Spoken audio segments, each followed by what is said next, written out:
Well, greetings and salutations, everybody. Welcome to the best damn movie-related show on the planet Earth, the John Campea Show, coming to you from right here on my YouTube channel. I am, of course, your host, John Campea, and it is an awesome honor and privilege, as it is every day, to have you, my international friends, gather around as we talk about our favorite things in the world, movies and movie news, streaming, all kinds of good stuff. And guys, I just got to let you know, my apologies for the late show today. Today's show is starting a little bit later than normal. The reason being, I let you behind the curtain a little bit. The reason today's show is starting a little bit later than normal is because, as many of you know, I have had some streaming problems that have been both on my YouTube side and on my ISP side. And I had a technician out at the house today to look at our streaming issues. So here's hoping we're able to get the stream through the entire show. They're telling me they're going to have it fixed in the next 24 hours or so. Here's hoping. But we do have some stuff to talk about here today, guys. And I'm so glad you're here joining me. Today, we're going to talk about that new Tom Holland Cherry trailer that just dropped. We're going to talk about WandaVision, non-spoiler. I've seen the first 3 episodes. We're going to talk about WandaVision a little bit in a non-spoiler kind of environment. And of course, he's back. Chris Evans is back as Captain America. So we are definitely going to be talking about that. But listen, guys, before we get to all that stuff, here's a little bit of housekeeping we need to take care of. Number one, if you have not done so already, or if you're new around here, why don't you take a second and click on that subscribe button, become a subscriber to the YouTube channel, keep you up to date on all the things that we've got going on around here. And we thank you guys for joining us. Also, to let you know, we're going to take the first half of the show to take these predetermined topics, but then the second half of the show, we're going to take your live questions. Here's how you get in a live question. Simply use the tip link that's in the description of this video. You can see it in the description below. You can just click on it there, or you can enter it in manually simply at streamelements.com/movieblogtv/tip. Guys, make sure you put in your name at the top there, because if you're going to send in a fun question for us to talk about, and if you're going to support the channel with the tip, I want to make sure your name gets a shout out. So try to make sure to remember to fill out your name part there. Also, guys, plug. You know I'm going to do this for at least a couple more weeks, but I spent the better part of the last year working on a documentary about movie trailers called Movie Trailers, A Love Story. It is now done, it is out, and it is available worldwide. Wherever you live on the planet, you can watch it now at vimeo.com/ondemand/movie trailers. Or if you happen to live in the US or the UK, you also have another option of watching it on Amazon. Simply go to Amazon, again, if you're in the US or the UK, search for Movie Trailers, A Love Story, and you should be able to find it there. And a deep thank you to all of you guys who have already watched it and left ratings and comments. It's awesome that you did. Thank you so much for that. I really appreciate it, guys. All right, guys. With all that down and out of the way, let's get into our main topic, shall we? And how do we select our main topics here on the John Campea Show? As my music is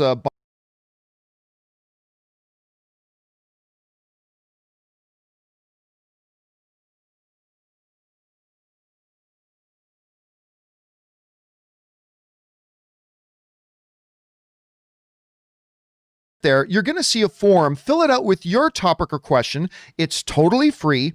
Hit submit, and then maybe, just maybe, you might see your submission featured as a main topic here on the John Campea Show. With all that down, let's get into our main topics. And our first main topic today gets submitted to us by Nels V, who writes, "Hello, John. I follow your Instagram, and I saw you post a picture of you watching WandaVision, but you never followed up and told us what you thought of it. You can't tease us like that, man.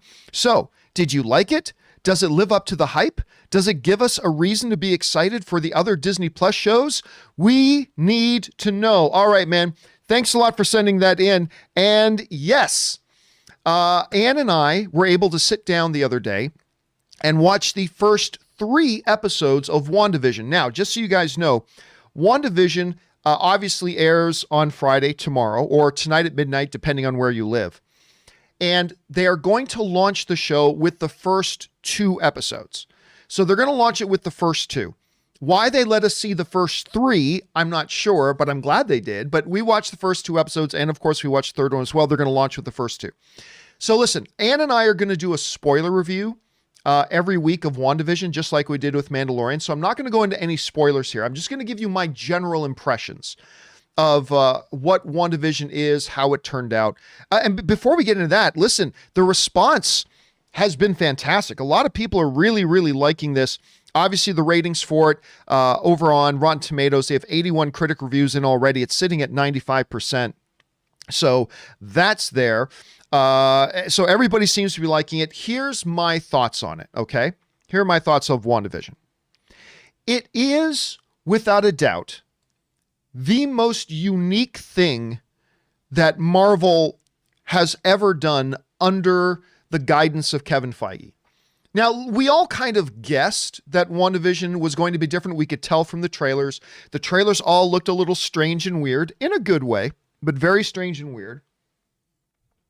So we knew to expect something a little bit different. I was not prepared for truly how different this show is. I mean, look, we talked about this before. Somebody brought up on the show the other day and asked, how much do you think they're going to lean into the sitcom nature of it? And I said, you know what? I actually don't think they're going to lean into the sitcom part of it too much. I think that's just going to be part of the context, but I really don't think it's going to be that big of a part of the show. I can tell you I was wrong. They very, very much lean into the sitcom aspect of this show. And all three episodes I watched go to a different era of sitcoms, and it moves gradually forward in time. So episode 1 is like the earliest days, like Honeymooners kind of sitcom, right? And then you get into maybe the 50s or 60s, and then you get in episode 3 and you're into the 70s and things like that. And it really does lean very, very heavily into it. And I'm going to tell you, me and Ann had two different responses to it. Because about 15 minutes into episode 1, I'm like, well, this is cute. And I was just waiting for it to get to the good stuff. I'm like, this is cute. But sitting beside me, my wife, Ann, she was ear to ear grinning and laughing hilariously. And she was like it was like I was watching my wife watching her favorite thing she's ever seen on TV. I mean, it really, really clicked for her. And I thought it was good. Like, I thought, yeah, this whole, sitcom thing, going through the different eras, the black and white thing of it. This is charming. This is nice. This is entertaining, and it's charming, and it's nice. With little hints, they show this in the trailer, little hints that something's not quite right. Right? They show that in the trailer, that they're in this idyllic kind of sitcom world, but they start picking up on something's wrong. What is it? Something's wrong, right? But they really do mainly focus on the sitcom aspect of it. And it's charming and nice. And I liked it. But I will also say I didn't love it at first. I was just kind of waiting for them to get more into that other stuff they showed in the trailer, the what's wrong part, right? But my wife had a completely different experience. She was eating every second of that up. And then as we move into episode 2, which jumps forward a decade or two in sitcom eras, it just maintained that. And Anne was just dying. And I was really tuning into it more and more and more. And then by the time you get to the end of episode 3, that's when, again, I'm giving nothing away here. But by the time you get to the end of episode 3, that's when they really start to introduce things are definitely off in this world. Things are definitely wrong in this world. So listen, overall, again, I don't want to go into it too much. All I'm going to say is that I enjoyed it and freaking loved it, but it very much felt like act 1 of a movie. Movies, 3-act structure, act 1, act 2, act 3. It very much felt like act 1 of a movie. And I feel like the end of episode 3 was getting ready to transition us into the main body of the show, transition us into act 3. But it is, again, totally different from anything we've seen in the MCU before. And they have found a way to make it work. Now, for those of you who may not know much about WandaVision at this point, this basically sums it up. After the events of Avengers Endgame, Wanda Maximoff and Vision are living the ideal suburban life in the town of Westview, trying to conceal their powers as they begin to enter new decades and encounter television tropes. The couple suspects that things are not as they seem. And this is actually a 100% perfect, 100% perfect description of the show. And it's really entertaining, really different. And here's the cool thing. I feel like them setting this up is going to add to the impact and the drama of what comes in the next set of episodes. So yeah, it's fun, it's charming, it's different, it's everything they kind of said it would be and more. So I'm really looking forward to you guys seeing it and getting your impressions of it. It's just, again, I've said the word about 30 times. It is just so different. It's just so different. And I wasn't expecting it. Again, like I knew they were going to do the sitcom thing, but I didn't think they were going to lean so heavy into it. And they do it to really good effect. And I cannot wait to see what you guys think about this. It comes out, if you live in, the West Coast, it comes out at midnight tonight. Otherwise, you guys are going to see it tomorrow. Tomorrow at 4 p.m. is when Ann and I are going to do our spoiler review of the first 2 episodes. We're going to save the 3rd episode, obviously, until next week when the 3rd episode airs. But anyway, guys, question is, where are your expectations right now for WandaVision? Have you been hearing good things like I have? Are you expecting it to be great? Are you expecting it not to be? Or is the way I'm describing it sound like what you're expecting? Maybe it isn't. Jump down into the comments section below and let me know your thoughts. Okay, guys. With that down, let's move into main topic number 2, shall we? And our second main topic today gets sent in to us by James Bond's brother, who writes, "Hello from across the pond.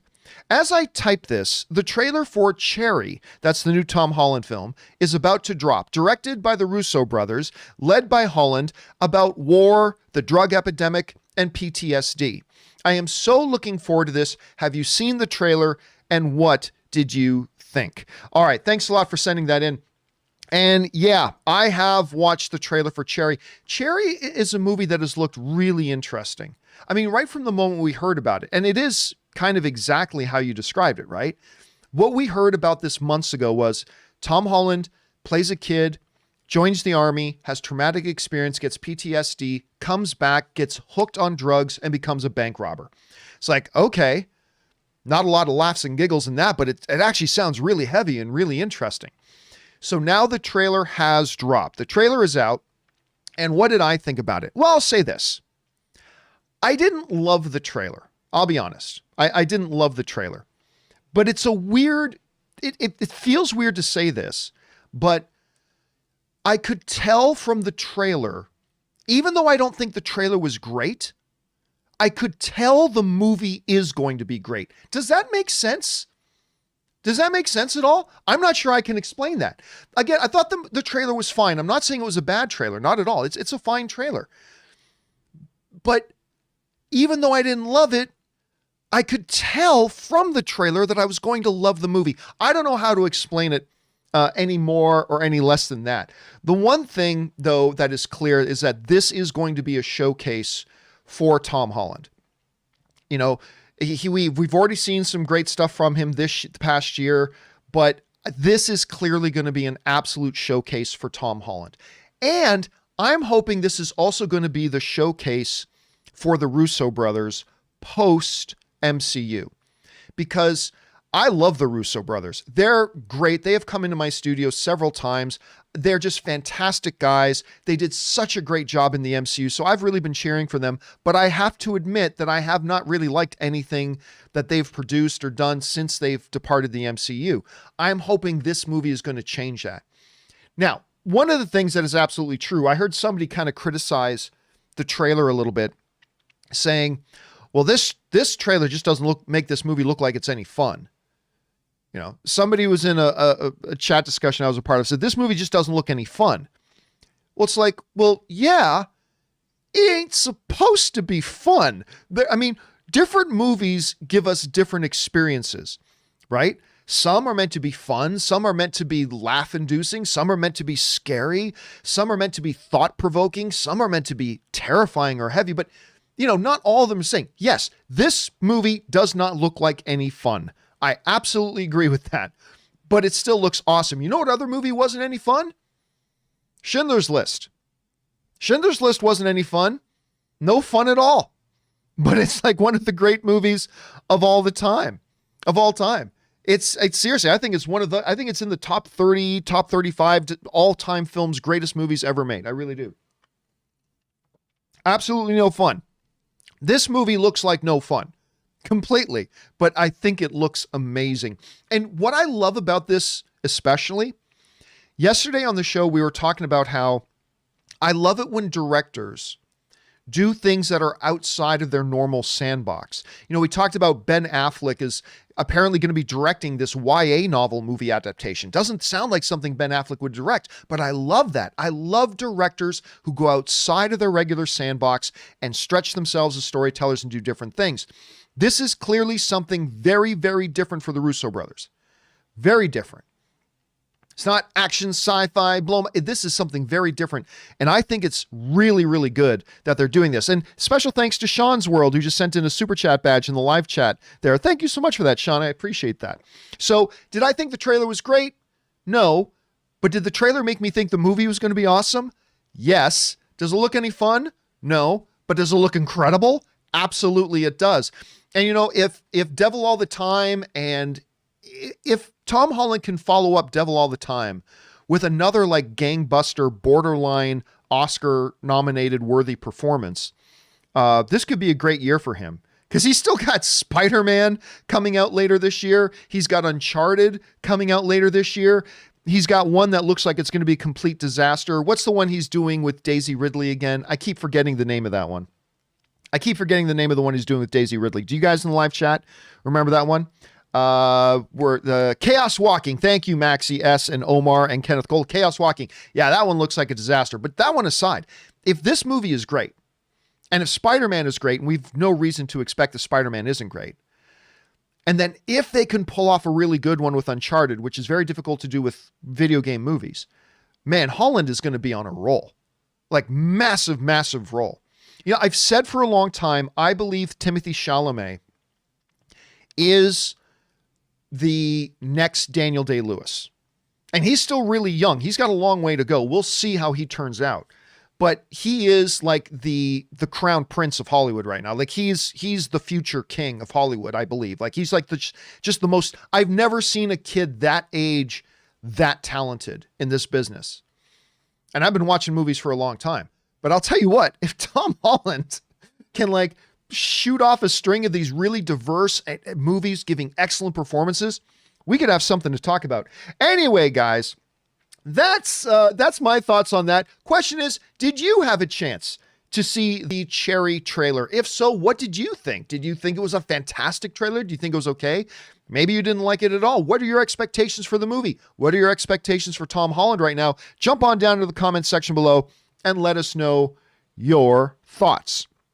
All right, guys. With that down, let's move into our third and final main topic today. And our third and final main topic today gets submitted to us by Cam. And Cam writes, "Hey, John. So you know how ever since Endgame came out, you said you'd be willing to bet on Robert Downey Jr. or Chris Evans returning to the MCU. No, I said Robert Downey Jr. and Chris Evans, by the way, returning to the MCU. Well, it seems you were right. Deadline is reporting that Chris Evans is nearing a deal to join a future Marvel project. So, what could this be? A Disney Plus show about Cap returning the Infinity Stones, a movie about old man Steve kicking ass. But another question is this a good idea after he finally got his dance with Peggy?" All right, thanks a lot for sending that in. And this is obviously the news of the day. This is the news of the day. And I certainly think maybe the best news I've heard, I don't know, since Disney did its shareholders meeting announcements where they announced all the Star Wars and Marvel projects and FX projects. That was a good day. That was a good day. And thanks to S-Beam for sending in a super chat badge in the live chat, man. Appreciate that. You guys know, especially the last like 2 years or so, I never guarantee anything. Anything can happen, right? I think there are things that are very probable and very unlikely, but you never say never. The one thing that I have guaranteed in the last couple of years is, especially after Endgame, the one thing that I have guaranteed is Robert Downey Jr. will be back and Chris Evans will be back in the MCU. Maybe not this year, maybe not in 2 years, hell, maybe not even in 3 years, but they will be back. You watch, they will be back. It's the one thing I've guaranteed. Well, guess what? Part 1 has happened. Chris Evans is being reported by Deadline is indeed coming back. Let's jump on over and take a look and see what they say about it. This, of course, is coming from Deadline. Sources tell Deadline that Chris Evans is cleaning the dust off his Captain America attire as he is expected to reprise the role in the MCU in some form. Still vague if the deal is completely closed, but insiders say it's headed in that direction for Evans to return as Steve Rogers, aka Captain America, in at least one Marvel property, with the door open for a second film. Sources add it's unlikely to be a new Captain America installment and more likely to be what Robert Downey Jr. did after Iron Man 3, appearing in films like Captain America Civil War and Spider-Man Homecoming. That, of course, comes to us from Deadline. All right, let's dive into this a little bit. And special thanks to Adam Muhammad, who sent in a super chat badge in the live chat. Thanks, man. I appreciate that. This is a no-brainer. This was, as Thanos would say, this was inevitable. Chris Evans was always going to come back. And I'll just throw this out there now so we don't have to say it again later. Robert Downey Jr. is coming back too. Make no mistake. He's going to be back. Again, maybe not this year, maybe not in 2 years, maybe not in 3, but Robert Downey Jr. will be back as well. But let's focus right now on this incredible news of Chris Evans coming back. Interesting that they point out in this article that it's not likely to be like a Captain America 4. That's not terribly surprising. That's not terribly surprising because by having him take on the role that Robert Downey Jr. had for a number of years, where he was Iron Man, but we didn't get an Iron Man 4. He would pop up in Avengers films. He'd pop up in Captain America Civil War. He would pop up in Spider-Man, the Spider-Man movie. That made sense because it lessened his commitment and it kept him around. And Dean Dillon sends in a super chat in the live chat stream there. Thank you so much for that, Dean Dillon. Appreciate that. So it allowed them to use Robert Downey Jr. a lot more. He could be in Spider-Man and not have a heavy commitment to it. Probably only shot about 2 weeks for that. The other thing that makes this a no-brainer is simply this. Captain America is the face and the beating heart of the MCU. It's just that simple. Robert Downey Jr. as Iron Man, you may be able to make an argument, might be the big draw and certainly maybe the most entertaining element of the MCU. I think there's a good argument to be made for that. But when it comes to the face of the MCU, the person, the character that embodies the MCU, when you're talking about a character that represents the highest ideals, but also the greatest excitement and action in the MCU, if you had to say that was one character, it's Captain America. Even within the movies themselves, Captain America seems to be the one guy they all revere the most. And it's not just Ant-Man. It's not just Ant-Man. You know, because obviously in Ant-Man and in Civil War, it's like, oh my God, you're Captain America. I mean, you're cool too, but he's Captain America. I mean, you just get that sense from everybody. This is Steve Rogers, man. This is Captain America. And that's important. And listen, a number of months ago, and by the way, Chris Hamilton sends in a super chat badge in the live chat. Thanks, Chris. What I pointed out in a video I made, Thoughts on Walks I made a few months ago. Some of you may remember it. I did a Thoughts on Walks talking about the challenges facing the MCU right now. And one of those challenges was you just lost the two main faces of the MCU. Because yes, there are many characters, many great characters like Thor and Black Widow and many, many others, Doctor Strange and Spider-Man's there now. Yes, but I don't think you're going to find anybody who would argue that the two main faces were Captain America and Iron Man. They were Captain Steve Rogers and Tony Stark. They were Chris Evans and Robert Downey Jr. And now they're missing. And I said in that video, they'll be back, but for now they're facing this bit of a challenge. he becomes that North Star. If that's a good, I don't want to overly romanticize it, but Captain America is the moral North Star of the entire MCU. And to have his presence there, the value of that is incalculable. Like it's off the charts. You cannot fully grasp the relevance and the importance of that and how much influence that will have in the overall thing. It's vital. And so, of course, he's back. Now, the big question becomes, or at least one of the big questions becomes, and Ronnie Hawthorne sends in a super chat badge in the live chats. Thanks, Ronnie. One of the vital questions that's going to be now hanging in the air is, well, how are they going to do it? That's great. He's coming back. Wonderful. But how exactly are you going to pull it off? What's the mechanism? Now, it should be said that Deadline is saying that they're hearing it's probably not going to be a standalone Captain America movie. Okay. That means to me there's still a possibility of that, right? However rare, but I agree with Deadline. It wouldn't make sense to bring him back and do like a Captain America 4 or something like that. It seems to make sense, but Deadline didn't say, and Epic Dub Time sends in a super chat badge in the live chat. Thanks, Epic. They specifically were saying it doesn't look like it's going to be that. So I suppose that means the possibility is still open that there's going to be like a Captain America 4. I'm guessing they're right about that, and I'm going to guess that that's not the case, but we got to keep in mind it is still a possibility. There is a possibility for a Captain America 4. So then, if it is going to be him playing important roles in other movies and in larger scale MCU movies, where can we see him? Well, there's a couple of options here. A lot of people are suggesting it could be Falcon and Winter Soldier. A lot of people think it could be Falcon and Winter Soldier. And in many ways, you could sort of understand that. You could totally see why somebody would think that maybe there's a possibility it could be Falcon and Winter Soldier. After all, these are the two characters most closely connected with Captain America. Hell, he passed his shield on to one of them, and the other one is his lifelong best friend. So that makes sense. The problem, though, with the theory that it could be Falcon and Winter Soldier, of course, is the fact that Falcon and Winter Soldier is already shot. That series is done shooting. You know, having Chris Evans now in negotiations to appear in something that is already wrapped doesn't make any sense.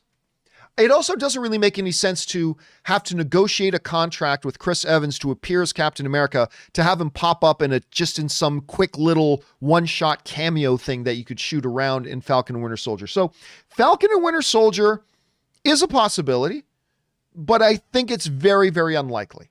I mean, somebody just pointed out, Craig Stratton in the live chat points out a very valid point. I mean, maybe it's Falcon and Winter Soldier season 2, possibly. We don't know that there's going to be a season 2 of that, but that could be a possibility as well. So that's one of the options, but I'm guessing it's not that. Another option that we would have to look at is probably Doctor Strange 2.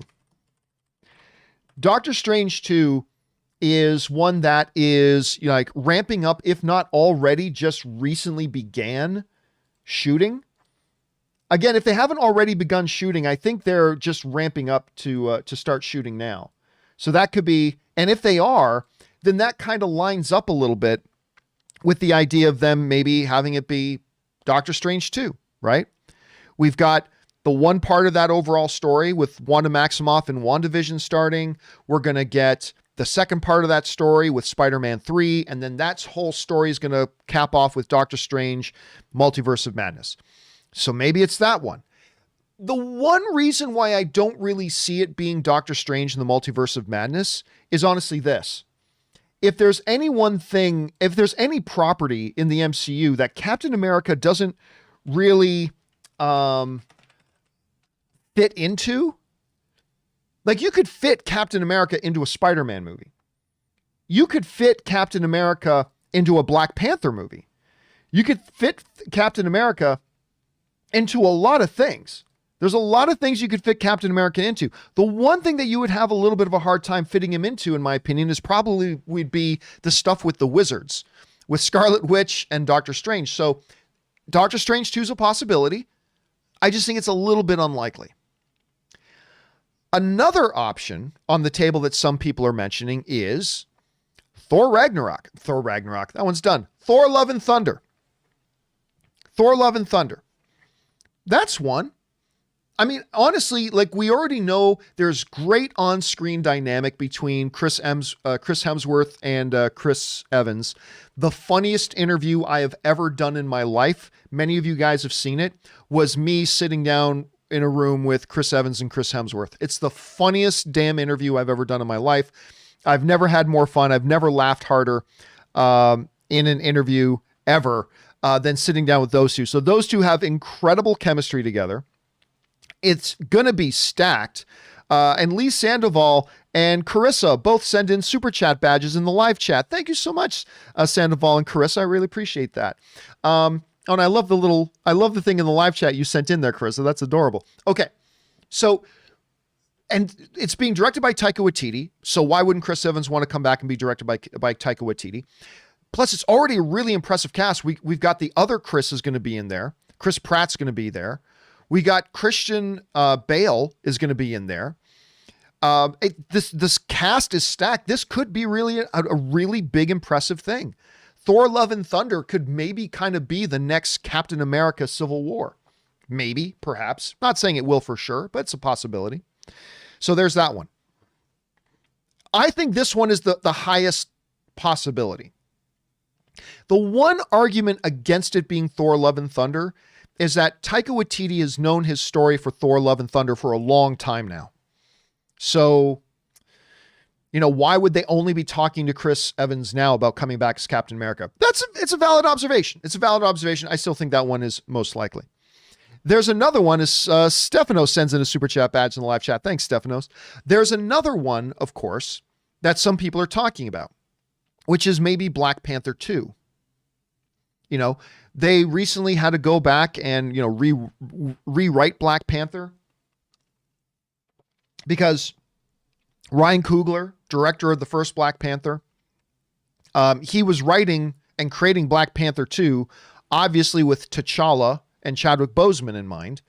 They've had to go back to rewrite that. They need something to have a big hook and appeal to that since Chadwick Boseman's not going to be there. Maybe on top of whoever is going to be taking over the Black Panther mantle, you also bring in another big hero to kind of give credibility to this new Black Panther. And what MCU character gives more credibility than Captain America? Not to mention, Captain America and T'Challa had a very good relationship. They respected each other. They fought together. They fought against each other. But if you want, because think of it this way, and follow me here. Look at Spider-Man Homecoming, right? This was a new Spider-Man. It was the third time they were reviving and rebooting Spider-Man and the character in only a short number of years. It was the first appearance. I mean, not the first appearance, but it's going to be their first standalone movie in there. So what did they do? Let's get an established MCU character that carries a lot of credibility, Tony Stark, and let's put him in that movie with him to help kind of carry it a bit. And the effect was fantastic. Theoretically speaking, maybe they could do the same thing with a Black Panther 2. They're going to have a new Black Panther, a new character filling that role of the mantle of Black Panther. And Cody John Walker sends in a super chat badge in the live chat. So thanks, Cody. So if you're going to have this brand new character taking over this mantle, what other MCU character gives you a bigger bump than having Captain America in there with you? So a Black Panther 2 could obviously be another one as well. Again, Captain America, other than with wizards, Captain America fits just about anywhere. But these are the ones so I think my number one most likely spot, and this is no insider information, this is just me guessing, wildly guessing. But my number one guess is that it's going to be Thor, Love and Thunder. My number two guess would be Black Panther 2. And my number three guess would be something completely different. Something completely different. And Jake sends in a super chat badge in the live chat. Thanks, Jake. My third choice would be something completely different that we haven't heard about or thought about. I mean, hell, who knows? Maybe he's going to show up in the She-Hulk show. Maybe he's going to be in Moon Knight. Maybe he's going to be in Miss Marvel. Okay, there's one I hadn't thought about. Let's take a second to think about that. Miss Marvel might be a logical choice. Let me just see if I can pull something up here. Miss Marvel could be a great choice because there's a lot of similarities to the Spider-Man thing, right? It's a younger character following in the footsteps, and Miss Marvel's coming up soon, following in the footsteps of another bigger hero, and finding her footing. She's young and all that kind of stuff. And just like Peter needed a little bit of a mentor figure in Spider-Man Homecoming in Tony Stark, maybe she needs that. I mean, I don't know. Maybe. I mean, there could be some logic to that. I don't know. So, I'm thinking it's probably going to be a movie, not a Disney Plus show. I'm thinking it's most likely going to be a movie. But at the same time, if Kevin Feige wants to bring some of that credibility to the Disney Plus shows, what gives more credibility than listen, nothing in the MCU gives more credibility than Cap showing up and Chris Evans playing Cap. So anyway, I think this is awesome. I think this is just incredible. I also think it's a no-brainer. We all knew that Chris Evans was coming back. I didn't know it was going to be this soon. And I should point out, that's kind of the one criticism I'm hearing from some people. The one criticism I'm hearing from some people is that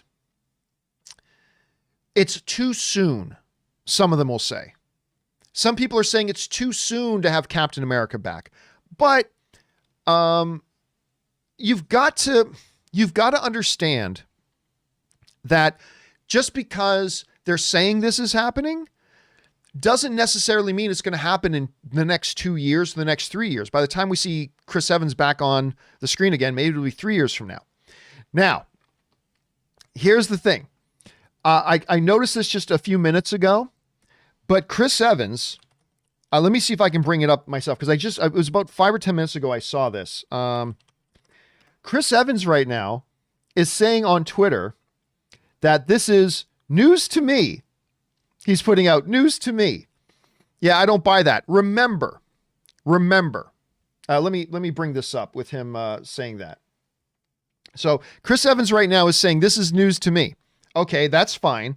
But remember, when the news got out that they had cast, what's her name? The Canadian actress, Tatiana. When the news came out that they had cast her as She-Hulk, news came out that she had denied it. Like, she had denied it to a certain report, and Carl D. Reed sends out a super chat in the live chat. Thank you so much, Carl. Remember, she put out a thing saying, oh, no, I hadn't, no, I just heard about that. Yeah, I don't know what they're talking about. And then she was there. Listen, this is Deadline. This isn't Carl's gas station movie reviews.fart. This is Deadline that's writing this.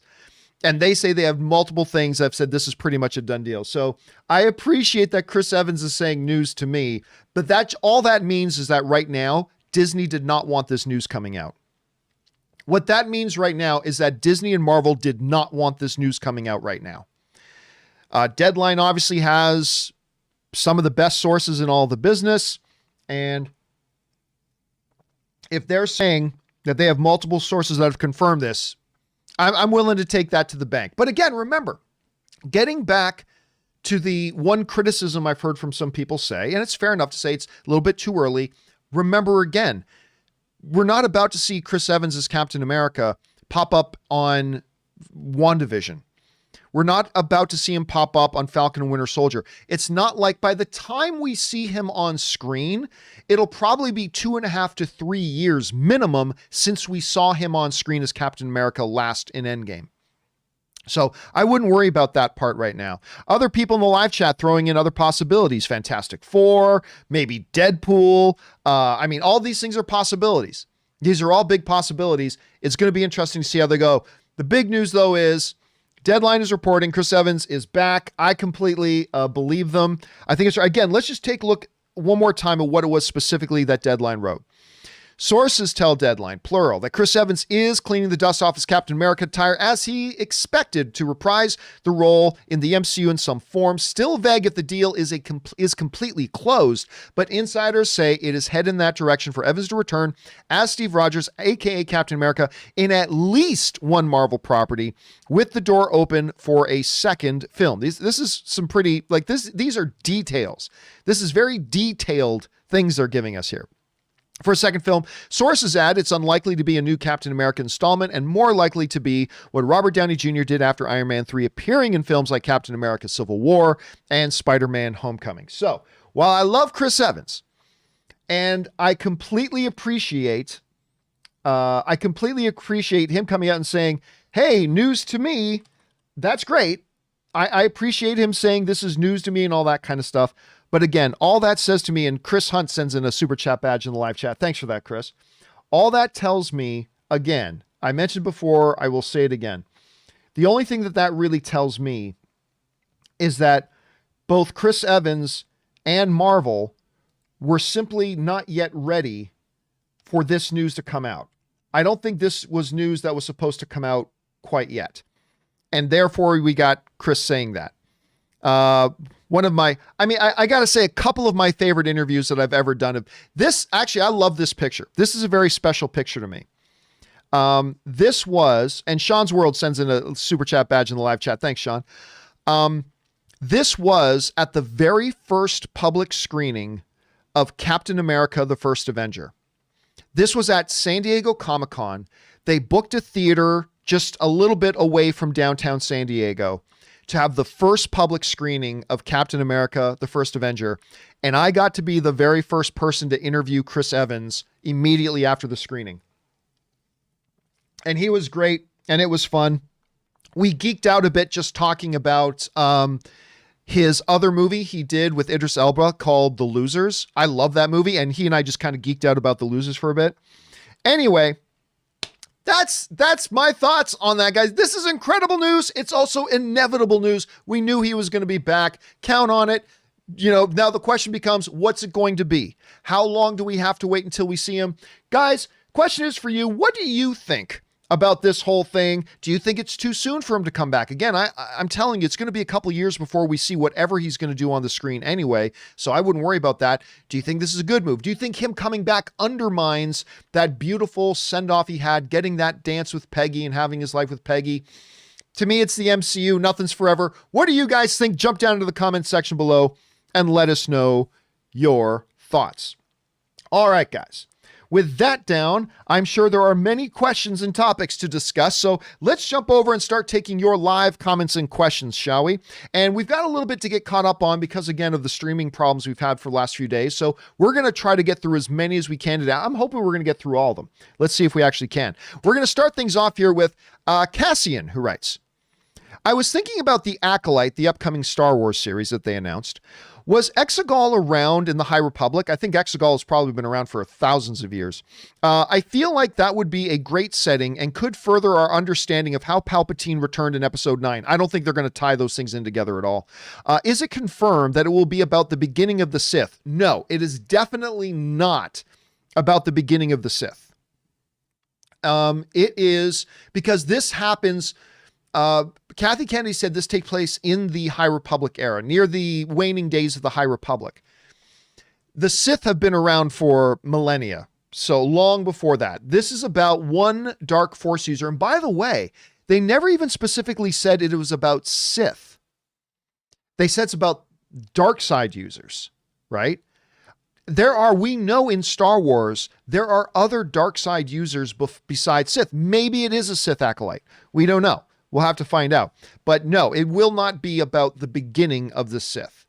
Maybe it takes place in Exegol. I don't see anything to suggest that it would be, but that is a possibility because Exegol was around by that time. All right, thanks for sending that in, Cassian. Next up, Yaz writes, super excited for WandaVision. I'm really excited for people to watch this because, again, it's just so bonkersly different than anything the MCU has done before, but also nervous. It's been 18 months since we've had any MCU content, and they've started phase 4 with possibly the biggest swing they've ever taken. Hope it starts off with a bang. This might not be a good time for a slow burn. Well, listen, you guys know what I think about the MCU and their phases. They mean nothing. Phase 1, phase 2, phase 3, phase 4, they mean nothing. They're just arbitrary numbers that kind of help us organize in our heads the different eras of the MCU that we've been through. But really, at the end of the day, it doesn't really mean anything. So starting off this phase, it's irrelevant. To me, this isn't the start of phase 4. To me, this is just the next MCU thing to come out. You know what I mean? When I sat down to watch WandaVision the other day, I wasn't thinking, okay, here we go. We're starting phase 4 of the MCU. I was just thinking, cool, some new MCU content. Finally. I've been waiting for some new MCU or DC content for a while here. Let's go. And anyway, I've had to wait longer for MCU content because we had Doom Patrol, which is awesome, by the way.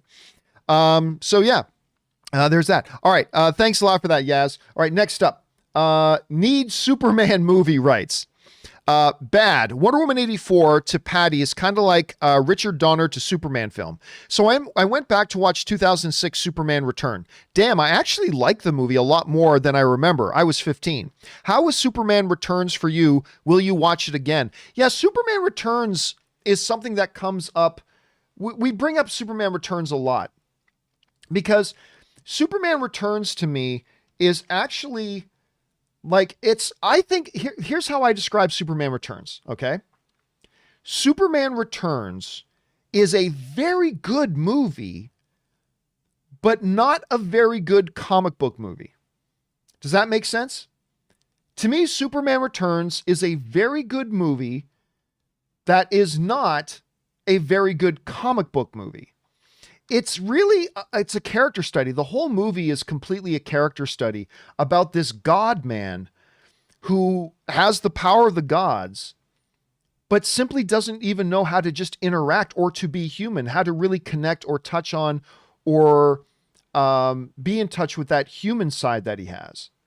And that is his constant struggle. And that's his constant battle. And it's his one big failing that he never knows how to deal with. And on that level, as a character study of the God man, it's amazing. It's really good. The problem with Superman Returns is it is billed as a Superman movie and billed as an action-packed comic book movie. And it's not very good as those. Like the big fight for Superman and Superman Returns is lifting an airplane. That's his big fight. And so I think it's understandable that a lot of audiences went into Superman Returns with one certain expectation. And they got a movie that was very different than what they were kind of sold on. Very different than the movie they were kind of told they were going to get. And I think that rubbed a lot of people the wrong way. So yeah, I kind of stand, and I think Brandon Routh was a wonderful Superman. Henry Cavill's my favorite, but I think Brandon Routh was really good. So yeah, I kind of still stay by that. I thought Superman Returns was a very good movie.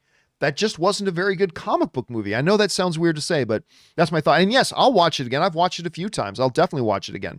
Okay, next up. Brando writes, with Snyder appearing to be done with the DCEU, but a renewed partnership with Warner Brothers, is his next move to come back and do Watchmen 2? No, I doubt that. With the success of the HBO show, it's one of my favorite comic book movies, and every year it seems to grow more into a cult status. Here's the problem with Watchmen. Watchmen lost money. The movie Watchmen, not the HBO series. The movie Watchmen lost a bunch of money. It didn't do well. Now, listen, I personally think Zack Snyder... Remember, for many years, people said Watchmen is an unfilmable comic book story. You can't make that. I think Zack Snyder did as good of a job making a Watchmen movie as I think you could have done. Really. But the Watchmen HBO series was better, I think. And it's a completely different series, right? It approached the Watchmen material very differently than the way Zack Snyder did. So I don't think the popularity and the success of the Watchmen HBO series would in any way kind of, if anything, Warner Brothers is going to want to continue, if they do it all. If they want to do more Watchmen, they're going to continue with the Watchmen HBO series, not with a Watchmen 2. You know what I mean? So that's kind of my take on that. All right. Let's see. Next up. Lobster Johnson writes, I'm shocked to hear that you haven't seen Doctor Who before. It's better than Star Wars. Them's fighting words, my friend. Take it from me, a person you have never met. It has been going since 1963, so you should know it's good, or would have been going for 68 years. Pop culture history. Well, yeah, but Sesame Street's been going for a long time too, and I wouldn't say it's better than The Godfather. But that being said, when I was a kid, I would watch some Doctor Who reruns, and I remember the Daleks and everything. Exterminate. I remember, like, when I was a kid, I would watch that, but I've just never watched any of the last 20 years of Doctor Who. I'm not saying it's bad. I'm certainly not saying it's bad. I've just never seen it. I don't watch them. And I've got some friends that are really into it. Actually, one of Anne's cousins, one of the big Filipino weddings I got to go to, Anne's cousin and the girl he was marrying are major Doctor Who freaks, because their wedding was a Doctor Who themed wedding. The wedding gifts that were on the table, the wedding favors, whatever you call them on the table, were little TARDISes. And they had like 2 or 3 full-size TARDISes around, and like they just and had different things representing the different Doctor Who's. It was a complete Doctor Who themed wedding. So I know my wife's cousin would love it if I would get into it. Maybe someday I'll check it out. All right, next up. Champagne Poppy 51 writes, Sup, John? Were you upset as much as I was that the live action adaptations of X-Men totally nerfed Rogue? She's one of my favorite X-Men, and it's something that I always disliked that they did. Hope to run into you at a Kings Leafs game someday. # Go Kings Go. I do go whenever the Leafs are in town. By the way, my Toronto Maple Leafs started off the season well, beat the dreaded, our arch rival, the Montreal Canadiens. So way to go, guys. Won 5-4 in overtime. Just putting that out. I bleed blue and white. No. I'll be honest with you. I liked, at least in the first X-Men film, I really liked what they did with Rogue in the first X-Men movie. They grounded it. Again, it wasn't the comics. The comics are not the movies, and the movies are not the comics. I thought they made her the cornerstone character of the entire movie. The whole main story kind of revolved around her in many ways. I thought they really played up the humanity, the struggle, the curse that mutant powers would be. I really enjoyed it in the first film. The one character that I've always felt that those first few X-Men movies, and the only reason, by the way, if you like the MCU or the DCU, you get on your hands and knees and thank the movie gods that those first 2 X-Men movies came out. Because if it wasn't for all the producers acknowledge this, if it wasn't for those first 2 X-Men movies, we would not be living in the golden age of comic book movies right now. Just saying. But the one thing those first 2 X-Men movies did that never sat right with me was, because you may not have liked the iteration of Rogue, but the character in the movies was a great, important, pivotal, cornerstone character. Maybe you would have thought you'd like to have seen them done different things with her, but she was a very good character in the movie. The one thing they botched in the first 2 movies was the character of Cyclops, because not only was he nothing like he is in the comics, which is fine if you still make him a good, solid character in the movie, they didn't make him a good, solid character in the movie. They made him this whiny little suck. Oh no, the hairy Canadian guy likes my girlfriend. Oh no. I mean, they turned Cyclops into this whiny little suck. And I'm fine that they don't make him like he is in the comics. I'm okay with that as long as you make him a good character. And I love the first 2 X-Men movies, man, but they crapped all over Cyclops. They totally crapped all over him. But hey, is what it is. All right, thanks. Hopefully we get to go to a Kings Leafs game very soon, man. It would be great to be able to go out and do things again. Okay, Ryan Lohner writes, My big worry with Loki is that I really hope they remember this is still Avengers period, pure villain Loki, rather than a post-redemption lovable scamp. But see, that's a misinterpretation of Loki. Even in Thor 1, Loki was never a pure villain. Like, this is one of the brilliant things about the first Thor, directed by Kenneth Branagh, was the complexity of, because at the end of the day, pure villain Loki would have been out to kill his father and all that kind of stuff. But at the end of the day, you realized that Thor is a movie about fathers and sons, and this one lost son, Loki, who all he wanted was the validation of his father.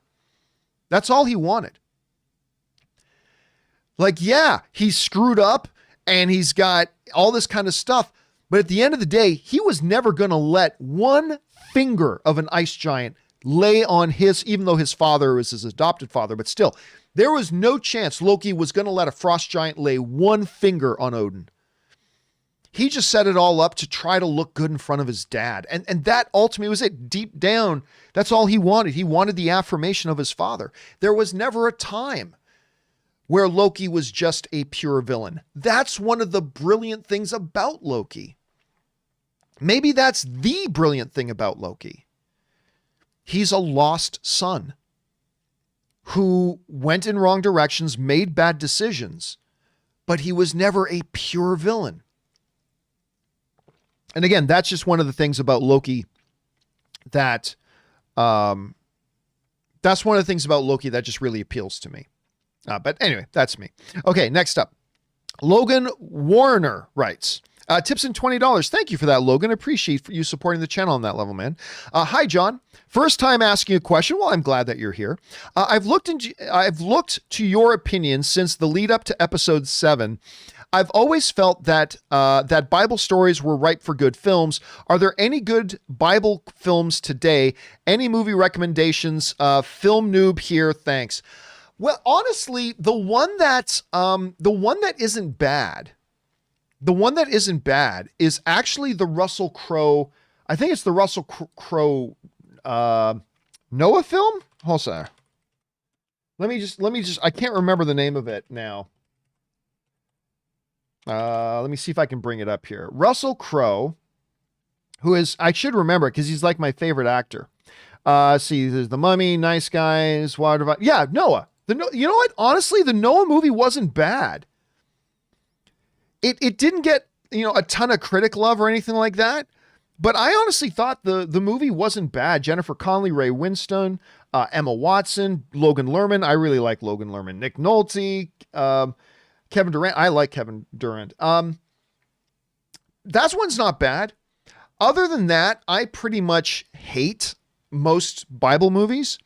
And the funny thing is, the place where I really developed my hatred for Bible movies or faith-based movies, ironically enough, was seminary.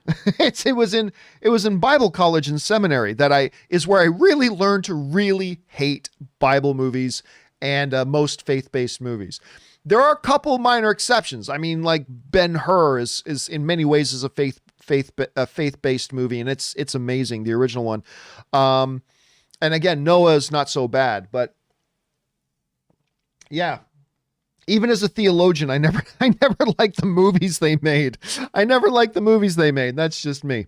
All right, thanks. But yeah, I would, if you've never done so, I would check out Noah. I actually think it's pretty good. I think that Russell Crowe movie's pretty good. So that might be one you might want to check out, Logan. Anyway, thanks for being here. We're glad to have you part of our community. And thanks for sending in the question, man. All right. Oh, by the way, some comic quirks with Jimmy in the live chat just gave another really good one. Actually, it's animated, but it's really good. Prince of Egypt, with Val Kilmer and Danny Glover. Actually Prince of Egypt is really good. I like Prince of Egypt a lot, and the music in it's really good. There's this one song that the Danny Glover character sings that I actually love. It's called Look at Your Life Through Heaven's Eyes. It's actually a really, really good song. So yes, thank you in the live chat for that. Prince of Egypt. That's another good one to check out if you haven't seen that, Logan. All right, next up. A-Train A writes, I'm not saying Luke isn't special to us OG fans, because of course he is. I'm talking about in the Star Wars universe. Like, why would Yoda and Obi-Wan call Luke their last hope when they were way more stronger and experienced Jedi, when there were way more experienced and stronger Jedi out there, like Ahsoka, pre-Return of the Jedi Luke? So this, I believe, is a follow-up question, something that I think it was A-Train A sent in before, asking, well, look, we always understood as Star Wars fans that once you get into the era of A New Hope, Empire Strikes Back, and Return of the Jedi, there was only one Jedi out there. Luke, he was the last. I mean, after Obi-Wan died and after Yoda died, there was the last one. Luke Skywalker was the last hope. That was it. It was Luke. He's the last. I mean, even Obi-Wan, before Luke kind of took up the lightsaber, Obi-Wan says, that he was the last of his order. He's the last of his kind. Now, of course, ever since then, Star Wars has slowly but methodically completely changed that. First it was, no, there was this one other Jedi out there in hiding. And then there was this one other one. Now there's it's like the MCU and the DCU, where superheroes aren't special anymore because there's 1,000 of them. Every 7-Eleven has 5 superheroes on the corner. And now it's basically like, oh no, there's like 1,000 Jedi still out there. Whether it's Cal or Ahsoka or any of the other ones you want to come up with, there's actually tons out there. And A-Train brought up a point saying, doesn't this kind of lessen the specialness of Luke? Understanding that whole time now, because of the way they've changed things, that Luke was never the last one. He was never the last hope. There were more experienced Jedi out there. Although I have a feeling both Obi-Wan and Yoda sensed how powerful Luke would be, the most powerful Jedi of all time. My argument was, and yes, I see some people in live chat, Ahsoka isn't a Jedi. Yes, she is. Yes, she is. John, there's this one cartoon where she says, I'm no Jedi. It doesn't matter. She's a Jedi. Even in Mandalorian, Mando says to her, a Mandalorian and a Jedi fighting side by side. She never corrected him. So yeah, all the semantics you want. She was a Padawan. She trained. She got knighted. Jedi Knight. She's a Jedi. I don't care that this one episode in the cartoon, she said to one character, I'm no Jedi. Yeah, maybe she wasn't carrying her membership card anymore. That, all the Jedi, they keep that little membership card. See, I'm a member in good standing of the Jedi. Maybe she's not a member of the Jedi Order, but she's a Jedi. I mean, semantics be damned. That being said, where were you here? Oh, yes. Is Luke still special? And I'd say that, yeah, the specialness of Luke can never be touched. Whether there were still some out there or not is kind of irrelevant. Even with other Jedi out there, Obi-Wan and Yoda recognize that even if there's an Ahsoka out there, even if there's a Cal out there, even if there are others out there, there's only one hope, and that's Luke Skywalker. If anything, you might be able to make the argument that finding out now that they've rewritten history and said there were other Jedi out there, you could make the argument that finding out there were other Jedi out there only makes the specialness of Luke even more preeminent, right? Because even with some others out there, Luke is the last hope. He's it. He's the one. So maybe there's that too, A-Train. Maybe there's that too. Anyway, just something for us to keep in mind. Anyway, let's move on. Let's see. Next up, Macy J from Poland writes, or Message from Poland. I'm sure I'm butchering the name. Forgive me for that. I'm the worst in the world. 1 of 3. If Kathy Kennedy fails again with High Republic, it's insane. Or Kathy Kennedy fail again with High Republic, it's insane. One of the High Republic writers, Jay Ireland, says, if you don't like my politic opinions, don't buy my books. I can work in Starbucks again. Another used lightsaber as a hook in comics and says it was a mistake. Pablo Hidalgo ridiculing Star Wars fan for emotional. That's bullshit. That whole thing was complete bullshit. Never come on my channel with that. That was bullshit. That was just that was so blown out of proportion. It's comical. Anyway, I tell you because it was kind of like this is beyond unprofessionals fan. Okay, look, I'll just touch on this quickly about this. What the funny thing to me is, first of all, High Republic is really good. I'm liking it so far. And there's a number of the Disney era Star Wars books that I have not been a terribly big fan of. I even stopped reading the Star Wars novels for a while because I didn't think they're all that good. But the High Republic, I'm about halfway through book 1, and so far I really do like it. I really do like it. But anyway, that's not the best Star Wars novel I've read, but High Republic's pretty good. This whole Pablo Hidalgo thing has been blown way out of proportion. It really has. It really has. A bunch of people are acting like Pablo Hidalgo came out and made some huge statement about, look at this guy, blah, blah, and he didn't. And the other thing that I found very, very funny, and I went and I found the posts online, because, things on the internet live forever, for good or for bad. Things on the internet live forever. That's a blessing and a curse to all of us. Things on the internet live forever. But a lot of the people who were, and I'm not going to call anybody out, but a lot of the people who were leading this charge about Pablo Hidalgo, what he did was terrible, terrible, terrible. I went and found those same people who were mocking. Remember that kid, Eric Butts? For those of you who've seen my trailer, my movie about movie trailers, we featured Eric Butts in it. Eric Butts was famous for a few minutes because he made this trailer reaction to Star Wars: The Rise of Skywalker trailer, and it had him in tears. Like, he was bawling his eyes out watching it. It was beautiful. He loves the property, and seeing the trailer for the first time, he was in tears. And some of these same people who clearly have an agenda, like making a mountain out of a molehill with the Pablo Hidalgo thing, they were the exact same people who were blasting and mocking and ridiculing the Eric Butts kid for crying watching the thing. The hypocrisy is insane. It's insane. The only difference is, because they don't like The Rise of Skywalker. By the way, I didn't like The Rise of Skywalker either. I think it's terrible. The only difference is they didn't like The Rise of Skywalker, so it's cool to make fun of a guy who did and cried over it. Whereas we like Mandalorian, and even though the only thing Pablo Hidalgo said was, feelings aren't for sharing. Really? That's it. That the whole controversy was based on 4 or 5 words, but it was basically, feelings are not for sharing. 5 words. There we go.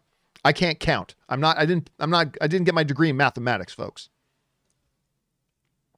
And they made a whole thing. Meanwhile, these same people who are making such a huge deal out of 5 words, were the exact same people lighting up and humiliating this Eric Butts kid because he got emotional watching something else from Star Wars. So I never want to hear about that again. If you want to choose to be bothered by that, then you choose to be bothered by that. But to me, it was something that was way blown out of proportion, made to be something that it really wasn't. And by the way, the other thing too is that a lot of people forget this Pablo Hidalgo thing. He never posted that publicly. He never posted. Somebody else saw him post it privately, screen captured it, and then took it out and shared it to the world. Whereas everybody's saying like Pablo Hidalgo was standing on some podium making fun of some kid, and he wasn't. And in case we were all too dumb to understand he wasn't, he came out and clarified. He said, look, I am not making fun of him for being emotional. We should all get emotional. This is Star Wars. We should want to be emotional. But anyway, just some people want to be mad. But anyway, let's get on to one. You had the third one there. Respect professionalism as fans. Create HQ products. How Star Wars looks from Marvel's perspective. Anyway, I reject all that. Pablo Hidalgo said 5 words. Feelings are not for sharing, or emotions are not for sharing. Whatever. It was 5 words, and he posted them privately. Somebody took that. Somebody decided to make it mean something that he explicitly said was never meant as that, made it public, and then the same people who were mocking the Eric Butts kid for crying at the Rise of Skywalker trailer were now going after Pablo Hidalgo. So I don't know. You can't write this. I mean, this is like too strange for fiction, but it is what it is. Anyway, next up, Michael Bochar writes, hey, John, and possibly Rob, who is not here today on Thursdays. I was wondering, what are your thoughts on Reign Over Me? It's with Adam Sandler and Don Cheadle. It came out in about 2007, 2008. Also, what are your thoughts on Eternal Sunshine of the Spotless Mind? Thanks for the great content. Eternal Sunshine's great. I talk about Reign Over Me all the time. Reign Over Me. That is the movie to me. For those, it's an Adam Sandler film. For those who've never seen it, it wasn't the very first thing that Adam Sandler did dramatically, but I, to this day, without hyperbole and without exaggeration, I thought Adam Sandler deserved an Academy Award nomination for his performance in Reign Over Me. And it's the movie to me that made me go, Adam Sandler should totally ditch comedy at this point. And he has got so much natural talent in dramatic acting. He has so much natural dramatic acting talent. He should totally put his focus on drama because he's so good. He is so good. I don't know how a guy is born with that much natural dramatic talent. Now, obviously, Adam Sandler's been a performer his whole life, so that helps, absolutely. But we all just know him as the comedy guy. He is such a good dramatic actor. And then, of course, we saw that in Uncut Gems as well. But if you saw Adam Sandler in Uncut Gems and you thought he was great in that, and he is great in that, he's great in that, but that isn't his best performance. His best performance is in Reign Over Me. He should have gotten an Academy Award nomination for that. So if you haven't seen it, I highly recommend you go back and check that one out. Thanks for writing that in, Michael. All right, next up, we got Jesse who writes, I couldn't help but laugh during the talk about Bravia Core, hearing you talk about the internet speeds needed. Saying streamers recommend about 15 megabits per second for HD. Here in the Midwest, Indiana, I get a whopping 0.16 megabits per second upload speed. Looks like I'm screwed. Well, upload speeds are relevant. You don't need to worry about it. You could have 0.0001 upload speed, and that's fine. What really matters is your download speed. Now, when I first moved to Burbank, true story, when I first moved to Burbank, the internet company couldn't get me internet service in my house for there was something wrong with it with the area. I was going to have to wait at least a week or more for them to bring internet into the house that we moved into. So what I did was I went to Sprint and I got one of those 4G LTE Wi-Fi boxes that uses 4G LTE to give you internet coverage in your apartment. And you know what I got for download? 4 megabits per second. I got 4, sometimes 5, on a really good day 6. But I got 4 to 6 megabytes per second download. And guess what? I was able to stream Netflix in HD no problem. A lot of the streamers will stream, they recommend 15 to 25 megabit download for 4K content.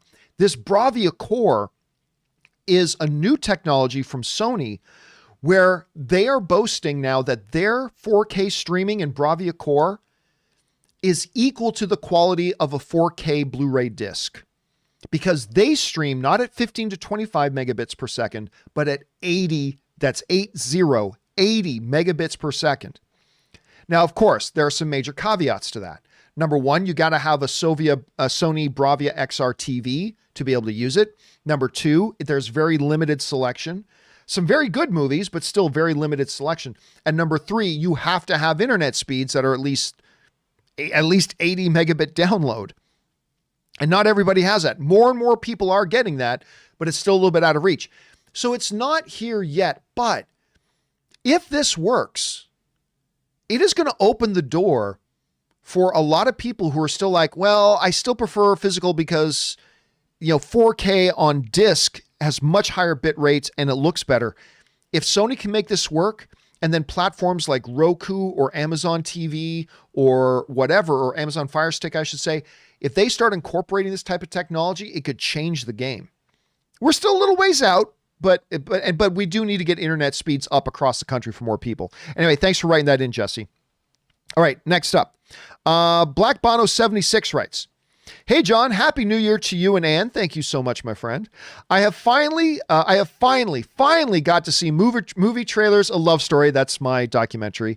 John, bravo, bravo, bravo. Enjoyed it a lot. You did a great job. Everyone in the film was insightful. Thank you, John. Keep up the good work. Thank you so much, man. I appreciate that. And it was a passion project. It's especially making it through a pandemic was challenging. Fortunately, we started before the pandemic kicked in, but we had to complete it during the pandemic. And, I made it for my fellow film fans. Like, all of us love movie trailers, but there's never really been anything about movie trailers. And so I've been honestly like so gratified to see the reaction people are having to it. So thank you so much, Black Bono, for checking it out. I really appreciate it. And thank you so much for the kind words, man. And to everybody, go check it out. Go check out my movie. Movie Trailer's a Love Story. All right. Thanks for that, man. Next up, the other brother Daryl writes, "Hey, John and Rob," who's not here today. "So we're getting an R-rated Deadpool in the MCU, no less. Sign me up. My dream pitch, buddy cop movie with Deadpool and Thor, the riotous wit and Ryan's Deadpool, and the deadpan fish out of water humor of Chris's Thor. Come on, that's certain comedy gold." I still don't know how they're going to do it. And here's why. I don't think you can do a Deadpool Thor buddy thing because parents are going to get really upset. Like the parents take their kids to go see the Thor movies, and now Thor is in a movie they can't take their kid to. So how they're going to do this is going to be very interesting to see. How they're going to work this out is I don't know how they're going to undo this Rubik's Cube. Because listen, you and I may think, oh, who cares? I can see Thor drop a bunch of F-bombs or be in a movie. Yeah, that's you and I. But people underestimate how important the family audience is to Bob Iger and to Disney. It's incredibly important. It's the number one thing they try to protect.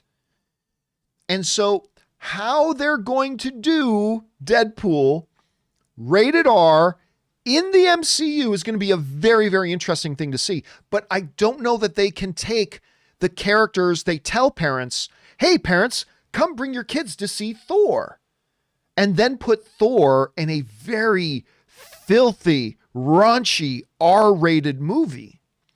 You can't tell your kids, because a lot of people, because of stuff that's been in the comic books, a lot of people want to see Deadpool and Spider-Man, right?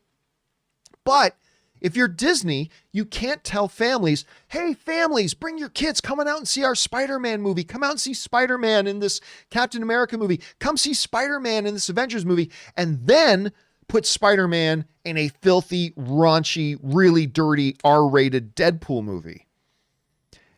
It's going to be a very interesting knot to see how, and clearly they must have ideas. Kevin Feige wouldn't have said anything about it if he didn't already have some idea about how he's going to do it. It's just going to be really interesting to see how they do this. It's going to be really interesting. I'm just happy we're going to get more Deadpool. It doesn't matter to me. All right. Murray Reich writes, "I have a portable movie projector." Nice. I've been thinking about that. Ann and I just bought a house and we move in 15 days. 2 weeks tomorrow we move. I'm very excited. And we're actually going to have a backyard with a pool, nice view of the mountains, and our backyard backs onto a golf course. Actually, we're 20 feet risen above a golf course. It's a beautiful view. It's why we got the house, and like $300,000 cheaper than we would have had to spend on a house here in LA. Because we're moving about an hour outside of LA. But I've been thinking about getting like a portable movie projector to have outdoor movie nights. Anyway. And John Argo Rodriguez sends in a super chat in the live chat section. Thank you, John.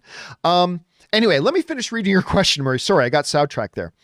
"I have a portable movie projector and sound bar. The room is 19 feet by 13 feet. I was wondering if I can use anything else to enhance the sound in the room besides the bar, or is it good enough? I'm wondering if a subwoofer, etc., will enhance the viewing experience." All right.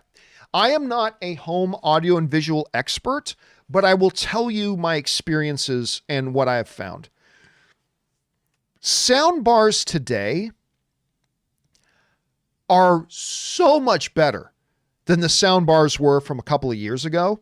And it also depends on the room you're in. 19 by 13, I don't know. If some sound bars alone put out some really good bass. Now I was very lucky. The good folks at JBL, who actually gave me these excellent JBL headphones after I destroyed my other ones you remember that? Yeah, I got caught on camera. We had a technical problem. I felt so embarrassed. I threw my my headphones around. They got destroyed. The destroyed headphones are still on the floor over there. I leave them out as a warning to any of my other technology that may decide to crap out on me. Let those headphones be an example to you. But anyway, JBL was kind enough to send me some new headphones. And they also sent me, this terrific soundbar that does have a subwoofer. The best thing you can do, again, I'm no expert. I'm just telling you my experience. And you guys in the live chat, if you have some recommendations, do throw them in here for Murray at the same time. The best thing you can do is sound treat your room. And I would do a couple things. There's a good company called I think it's called Audimute or Audio Mute. Hold a second. Let me just see if I can find it here. Yes. So there's a good company called Audio. I'm not sponsored by these guys at all. What I would recommend is you go and let me see if I can get to the page here. That is what I'm looking for. Yeah. What I would do is, because I'm getting ready to do this in my new studio, because, I'm moving into a new house, so I'm going to have a new studio. I'm going to get a number of these, because what these acoustic panels do, the proper ones, is, you get into a room and sound bounces around in a room, right? And that really affects also the sound coming from a TV. It damages. If you can sound treat your room, and you can do it different ways. You can get these panels you can put up there, or you can get, what I do is I have these sound curtains, these sound treated curtains, and I hang, you guys see them, like whenever Rob or Aaron are in studio and you see the black curtains behind them, I've got on all three walls these sound curtains that stop there from being reverberating echo in my room. So I would say if your sound bar sounds really good, you're probably fine. If not, you can go get another sound bar like my JBL one that has a subwoofer with it. But again, I think the biggest thing that's going to make the biggest difference to you in a 19 by 13 room is get 4 or 5 proper size, properly treated sound panels and hang them on your walls. I think you're going to find that it makes a world of difference. I think you're going to find it makes a world of difference. Anyway, I'm jealous because I've been thinking about getting one of those projectors too, Murray. Okay, next up, we got Skywalker Ranch dressing rights. During the pandemic, have you had to cope with the fear that we will never get our lives back as we knew it? I don't want to go back to public places if masks will be required for years. The human interactions will not be the same. We want our lives back ASAP. No, I've never really been worried about that. And listen, I go out in public I have no problem wearing a mask. I honestly, someone's going to have to explain to me why some people have an issue with the masks. If the masks is a good, courteous way to tell people I'm concerned about you, I'm thinking about your well-being too. So if I happen to have a virus and I don't even realize it, I want to take extra precaution to try to minimize the risk. Can't eliminate it, but minimize the risk that you'll get it from me. I don't know. I have no problem with it. The doctor who performed my surgery had a mask on for a couple of hours and he was able to do surgery on me and I was just fine. And he was just fine. I don't know. But honestly, no. We've got vaccines coming out now. It may take a little bit for them to roll out. I mean, the new presidential administration, and, we've got Biden coming in here in a couple of days. He's saying that their priority is going to be 100 million vaccinations in the first 100 days. Awesome. If they can do it. It may take longer than that, but there is a light at the end of the tunnel. So no, I've never worried about never being able to get back to regular life. And even once I get vaccinated, I'll probably still wear my mask when I go out in public for a little while, just to be courteous to people. It's just courtesy to do it. So yeah, it's not something I've really worried about, Sky. And I am desperate to get back to the movie theaters, man. I am so freaking desperate to get back to the movie theaters. It's hard for me to put into words. All right. Let's see. Next up, Thomas writes, "Hey, John, big fan. Thank you so much, Thomas. Last night, I decided to watch a movie I've not seen in a while, The Mummy with Brendan Fraser. I love Brendan Fraser. By the way, if you like Brendan Fraser too, do check out Doom Patrol. He plays the robot man. He's really fun in it. Anyway, with Brendan Fraser, it's still one of my favorite movies. When was the last time you saw it, and what was your favorite scene? Thanks." Oh, I like that movie too. It's a lot of fun. I like the first Mummy. When is the last time I've seen it, though? You know what? I think I watched it again shortly after the G.I. Joe movie. The one with Channing Tatum. Not the one with The Rock, the one with Channing Tatum. Because Brendan Fraser, I think it's the first one that Brendan Fraser pops up in. Is it not? Hold a second. Brendan Fraser, G.I. Joe. He only has a short cameo in it. Yeah, he plays Sergeant Stone. There, let me just bring this up here. So yeah, there's some pictures of him from the movie, right? It was shortly after I watched that because I remember when he came on, I was like, man, I haven't seen Brendan Fraser in a while. And shortly after that, I thought, I'm going to go back and watch that Mummy movie again. So then I went back. So that was still a number of years ago. It's been a while. It's been a beat since I've seen it, but I enjoyed that movie. I don't know if I can remember what I thought was my favorite scene in the movie, but yeah, that was one I had fun with. I think I saw it 2 or 3 times in theaters. And then again, I saw it shortly after seeing G.I. Joe because I was like, hey, there's Brendan Fraser. I haven't thought of him forever. And then went to watch it. And again, watch him in Doom Patrol. Doom Patrol is great. Thanks for writing that in, Thomas. All right, next up, we got Murray Reich writes, with all the 2020 movies moving to 2021, and now some of them to late 2021, I know we're supposed to be positive for this new year, but it's now personally I will believe it when I see it attitude when it comes to releases. There's no point in Oscars 2021. I agree. They shouldn't bother doing an Oscars this year. There's no point. It was too much of an abbreviated year. Yes, there were some very good movies that came out, but guess what? You're going to be handing out awards when there was hardly any competition. Make them eligible for next year's awards, but whatever. They're going to do whatever they want, and that's fine. Yeah, I don't blame you, man, for adopting a I'll believe it when I see it attitude, because how many times have we seen Black Widow get bumped? And it's going to get bumped again. Well, maybe. I suspect it's going to get bumped again. We just saw, what was it we just saw get bumped? I can't remember. But No Time to Die is getting bumped. But just before that, oh yeah, Morbius. We just saw Morbius get bumped.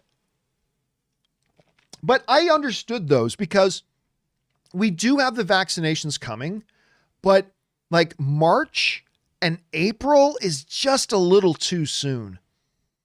I think mid to late May at the most optimistic, but I think June, July, you're going to see the theaters completely back open again. I'm not saying I think the pandemic's going to be completely gone, but I think by June, July, if again, they can get 100 million vaccinations in the first 100 days, which that's a big if. We'll see if they're able to pull that off. But I think June, July. So I actually feel more optimistic. I don't feel terribly optimistic for any movies that are supposed to come out in April or May. But I think once you get June, July, August at the outset, I think we'll be pretty good. But man, I cannot blame you at all for taking I'll believe it when I see it attitude. Of course you are. It makes sense. All right, Murray also writes, what are your picks for the NFL divisional weekend if this message gets read before the games start? Well, yes. The games don't start for a couple of days. Listen, it's hard for me to imagine that it's not going to be a Green Bay, Kansas City Super Bowl. And Kansas City probably wins its second Super Bowl in a row. Now, that being said, Buffalo is really impressive this year. Buffalo's really impressive. I don't believe in Jacksonville right now. I don't believe Jacksonville can actually beat the elite teams. So there's that. I think, listen, Tampa Bay, under the greatest of all time, Tom Brady, they made it to the playoffs for the first time in over a decade. They won their first playoff game, but I just don't think they have enough weapons to get to the Super Bowl. Now, maybe they can beat the New Orleans Saints. Maybe. But, man, that's Drew Brees over there, man. And it's aside from the quarterbacks, New Orleans Saints is just a better team. But, again, I think we're looking at Green Bay and Kansas City. I think did I say Jacksonville? I'm sorry. I meant the Baltimore Ravens. Sorry. Did I say Jacksonville? Sorry. I meant, I was thinking of Jackson. Anyway, not Jacksonville. Sorry. The Baltimore Ravens. My apologies. I just don't believe they can actually they just beat Tennessee, and that was great, but Tennessee's not an elite team. They're a very good team, but not an elite team. So anyway, that's that. All right. But I am looking, man, last weekend was a fun weekend of football, man. I had 3 games on Saturday, 3 games on Sunday. It was great. I wish it was like that every year. Okay, next up. Murray also writes, over under 30% that either next weekend or in the next 5 years that we will have an NFL wild card team hosting a conference championship game. It is possible to have one because you can have both wild card teams in the same conference if they both make it that far. That's true. I'd have to sit there and do the whole Rain Man mathematical things about that, but I guess that's theoretically true. I'm going to go under 30%. I mean, obviously it's possible but that would mean a couple of very unlikely things would have to happen. So all I know is that, listen, God bless the Washington football team under the greatest comeback player maybe ever with Alex Smith as their quarterback. God bless them for making the playoffs.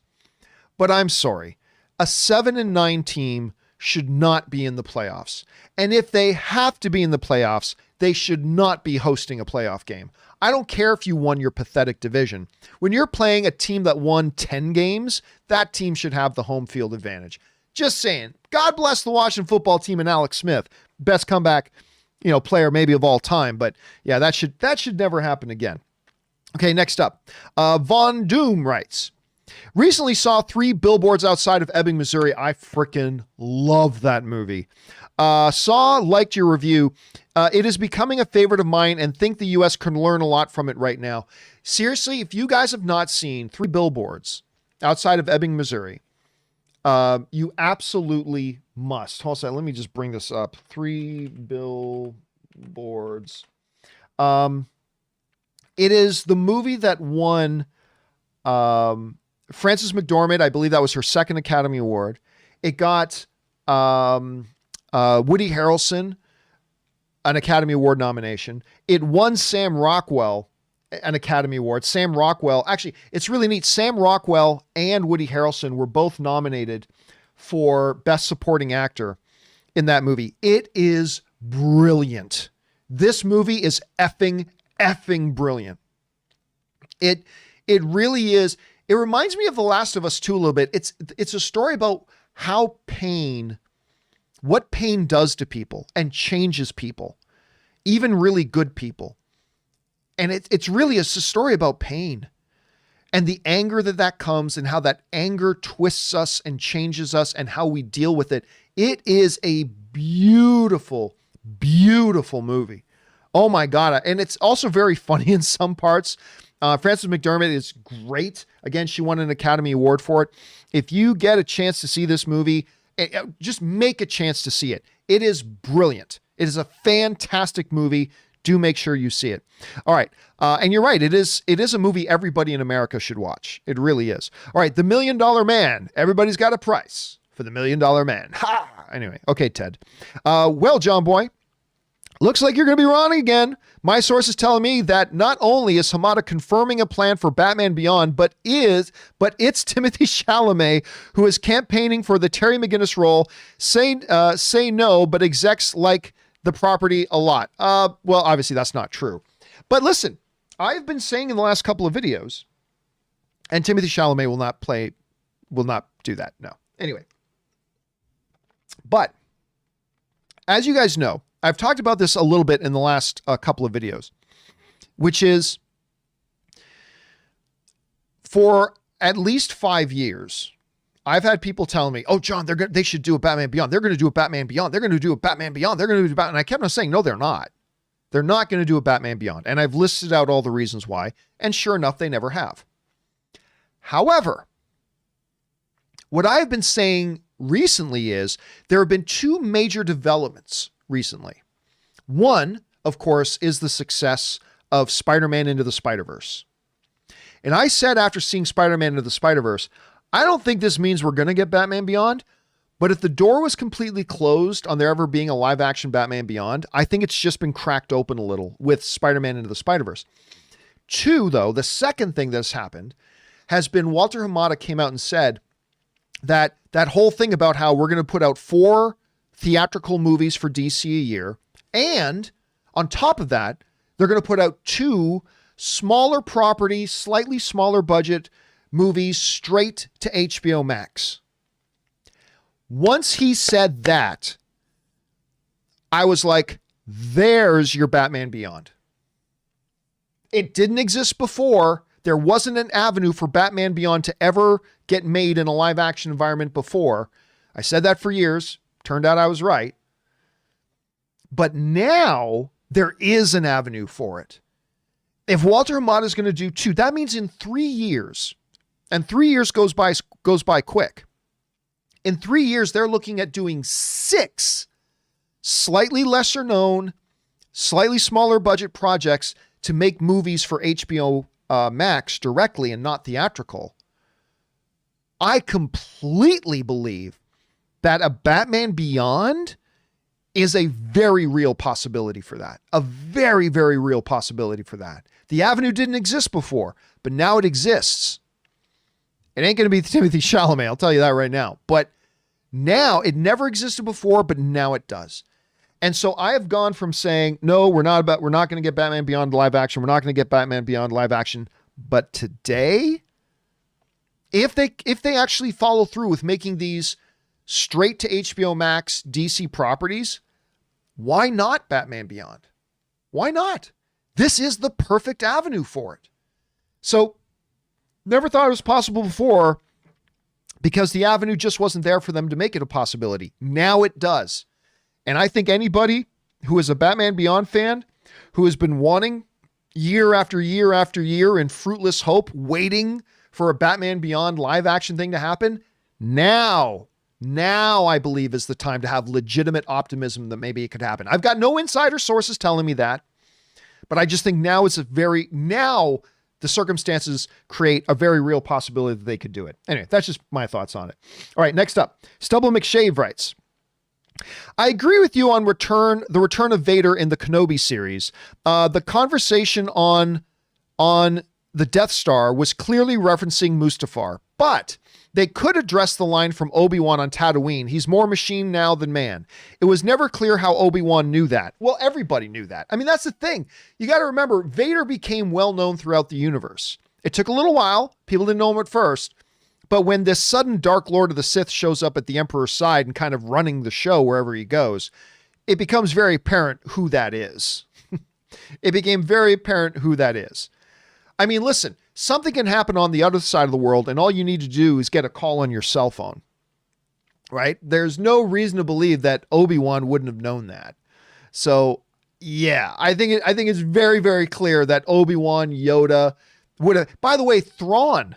In the Thrawn books, Thrawn just puts it together. Like, if you guys haven't read, not the Heir to the Empire books, but the more recent canon Thrawn novels, there's a new Thrawn series out, revolving around Thrawn. In those books, Thrawn just was able to put it together. Because Thrawn knew Obi-Wan, or Thrawn knew Anakin Skywalker as Anakin. He had encountered Anakin Skywalker before. And like Thrawn just put 2 and 2 together in the book. He's like, so this Force user that was kind of close with Palpatine, and now he disappears, but suddenly there's this other real powerful Force user that's working with Palpatine, and Thrawn just put 2 and 2 together, and he just figured it out. So I don't think it would have been very hard for Obi-Wan to put that together. That's just my thought on that, Stubble. But who knows? We'll see how they're doing. All I know is that a lot of people are very, very happy that they're going to get not only Vader in the Obi-Wan series, but it's going to be Hayden Christensen. A lot of people very excited about that. Good Canadian kid. All right. Ismail Y writes, hi, John. First time hailing from Belgium. Thank you, sir, for writing in from Belgium.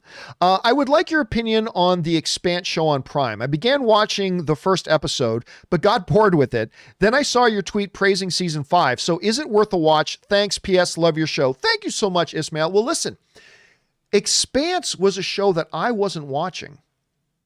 And I only started watching it because a lot of our fans, a lot of our viewers started writing in saying, you gotta watch Expanse. You gotta watch Expanse. And finally, so many people said it, and including Robert Meyer Burnett said to me, yeah, Expanse is really great. You really do need to watch it. So I'm like, all right, fine. I'll give it a shot. And it wasn't on Amazon at the time. It recently changed networks, and now it's on Amazon. So I'm like, okay, I'll give it a shot. And yes, the first, like many, many shows, it's once you get to know the characters that it becomes more special.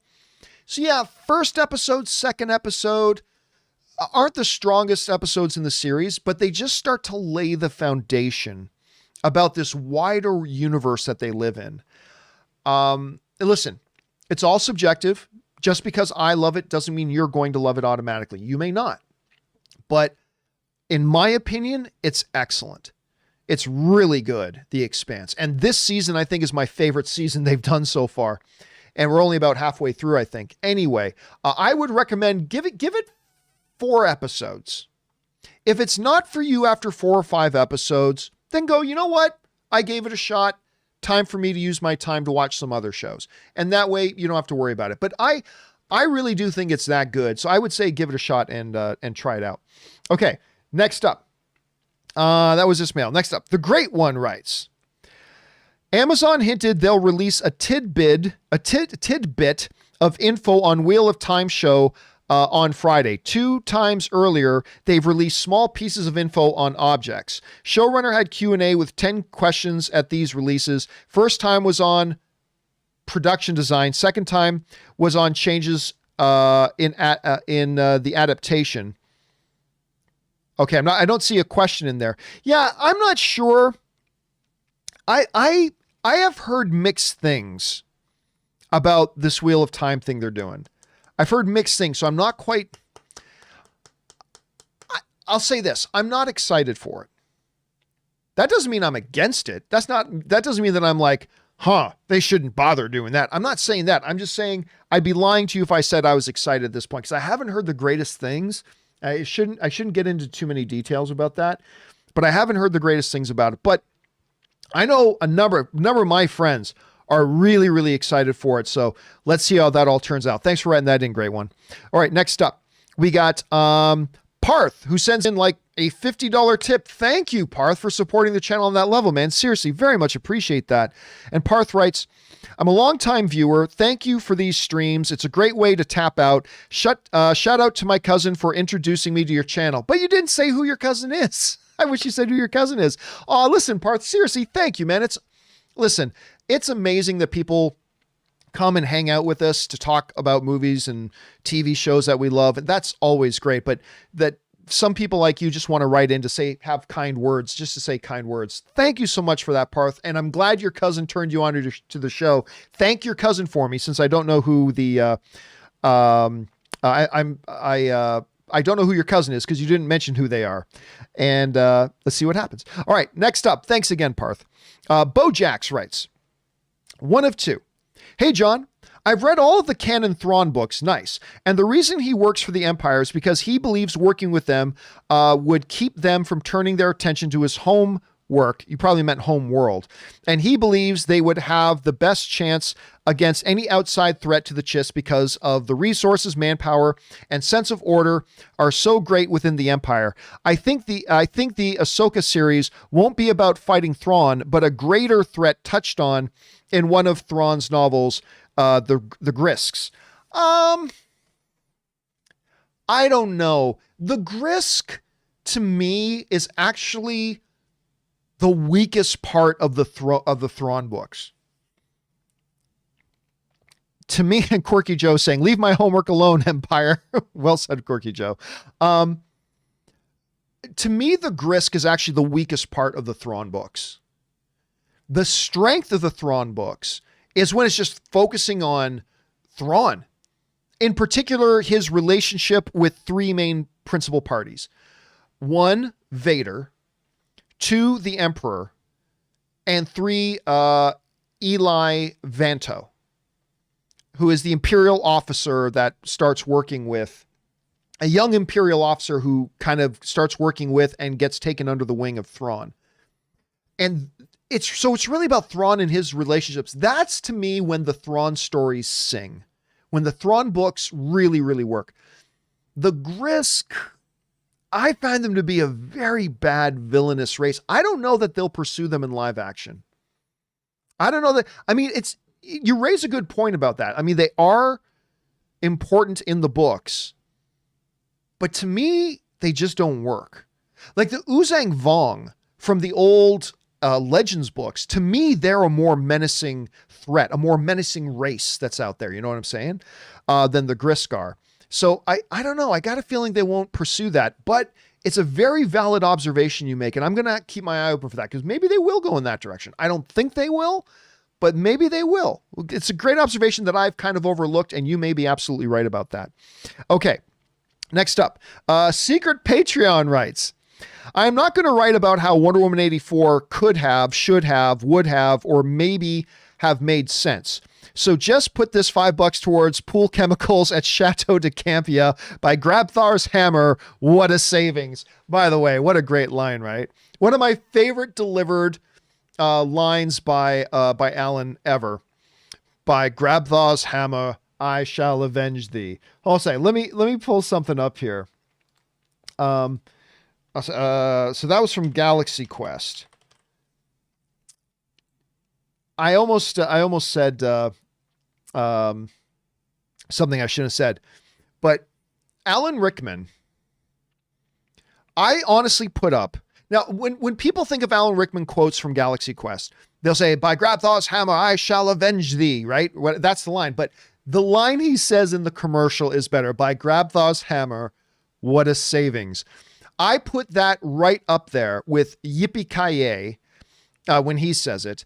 And I also put it right up there from Robin Hood when he says, why spoon, cousin? Because it'll hurt more. Or you, my room's 8 o'clock, you 8:30, and bring a friend. I mean, I put by Grabthar's Hammer, what a savings. I put it right up there. I put it right up there with it. Anyway, thanks for that, Secret Patreon. All right, next up. We've got Snake in Woody's Boots. There's a snake in my boot, writes. Almost forgot Disney made a dinosaur movie in 2000 called Dinosaur. My favorite movie that James Newton Howard composed. The dinosaurs are computer animated on a live action background. It looks rough in 2 scenes, but holds up impressively well. What? That's not the Pixar one. What's the one that Pixar did? What is the one that Pixar did? Oh, the one I'm thinking of is The Good Dinosaur. You know what? Nobody talks about The Good Dinosaur. And The Good Dinosaur might be the second weakest Pixar movie besides 1 or 2 of the Cars movies. But I didn't mind it. I thought The Good Dinosaur was charming. Not one of the stronger Pixar movies at all. But you're talking about, what's it called? Dinosaur? Just called Dinosaur? Let me see if I can find it here. There's the 2000. Oh, that's the one. I remember this. Okay. The poster made me remember because it was that epic shot where they see the asteroid coming down and hitting the earth and all things. I remember that now.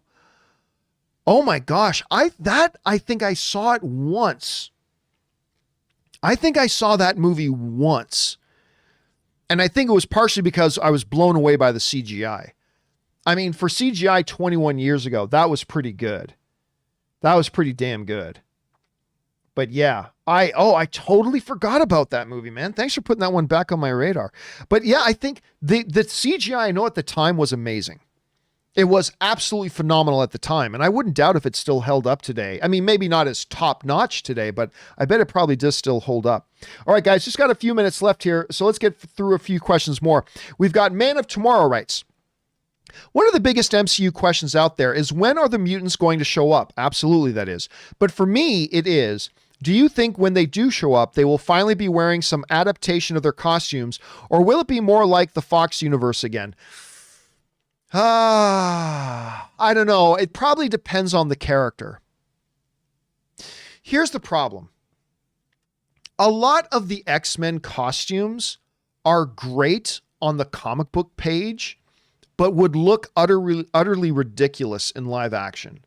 Like, I know everybody, let me see if I can find this here. Wolverine, yellow. Okay, let me see if I can find a good picture here. Okay, this one will do. I know everybody loves the classic Wolverine look, right? The classic Wolverine costume. But this really is one of those examples where this costume looks amazing in animation and amazing in a comic book printed page panel, but would look utterly laughable and ridiculous in live action, especially like the black things that come up like that. It would look utterly ridiculous. I just think it would not look good at all.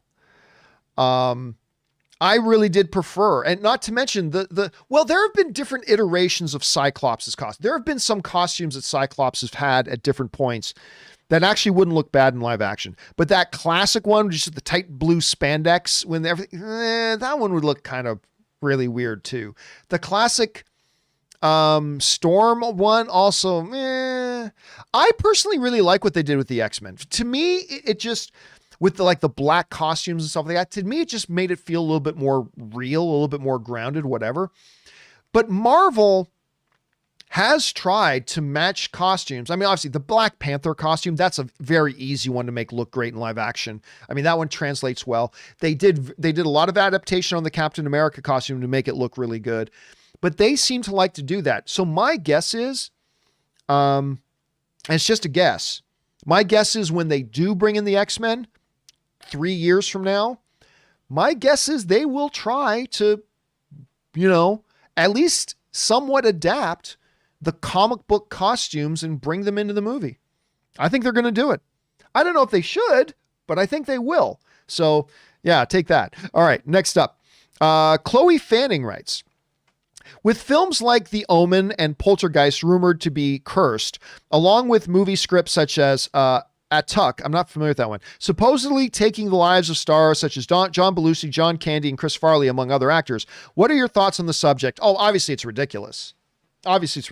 Listen, John Candy, great Canadian kid, one of the truly great performers of all time, and really, from all accounts, a wonderful human being.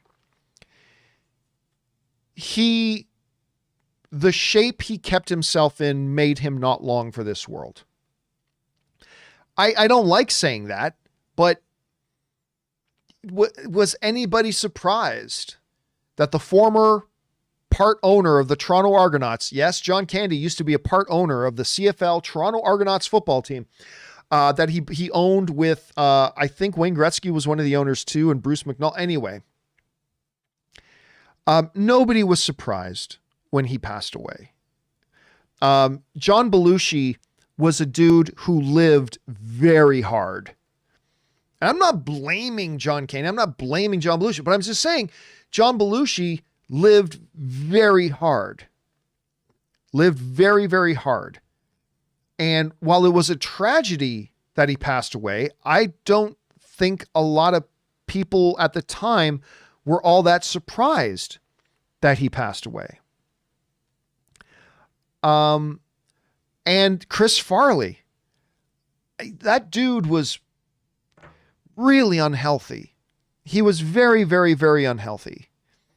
And so I don't think we have to look for any mystical connections to the passing away of greats like John Belushi, John Candy, Chris Farley. We don't have to look for some mystical reason. It's pretty obvious what happened to all three of them, and not a huge surprise, unfortunately. So no, I wouldn't give any credence to that whatsoever, Chloe.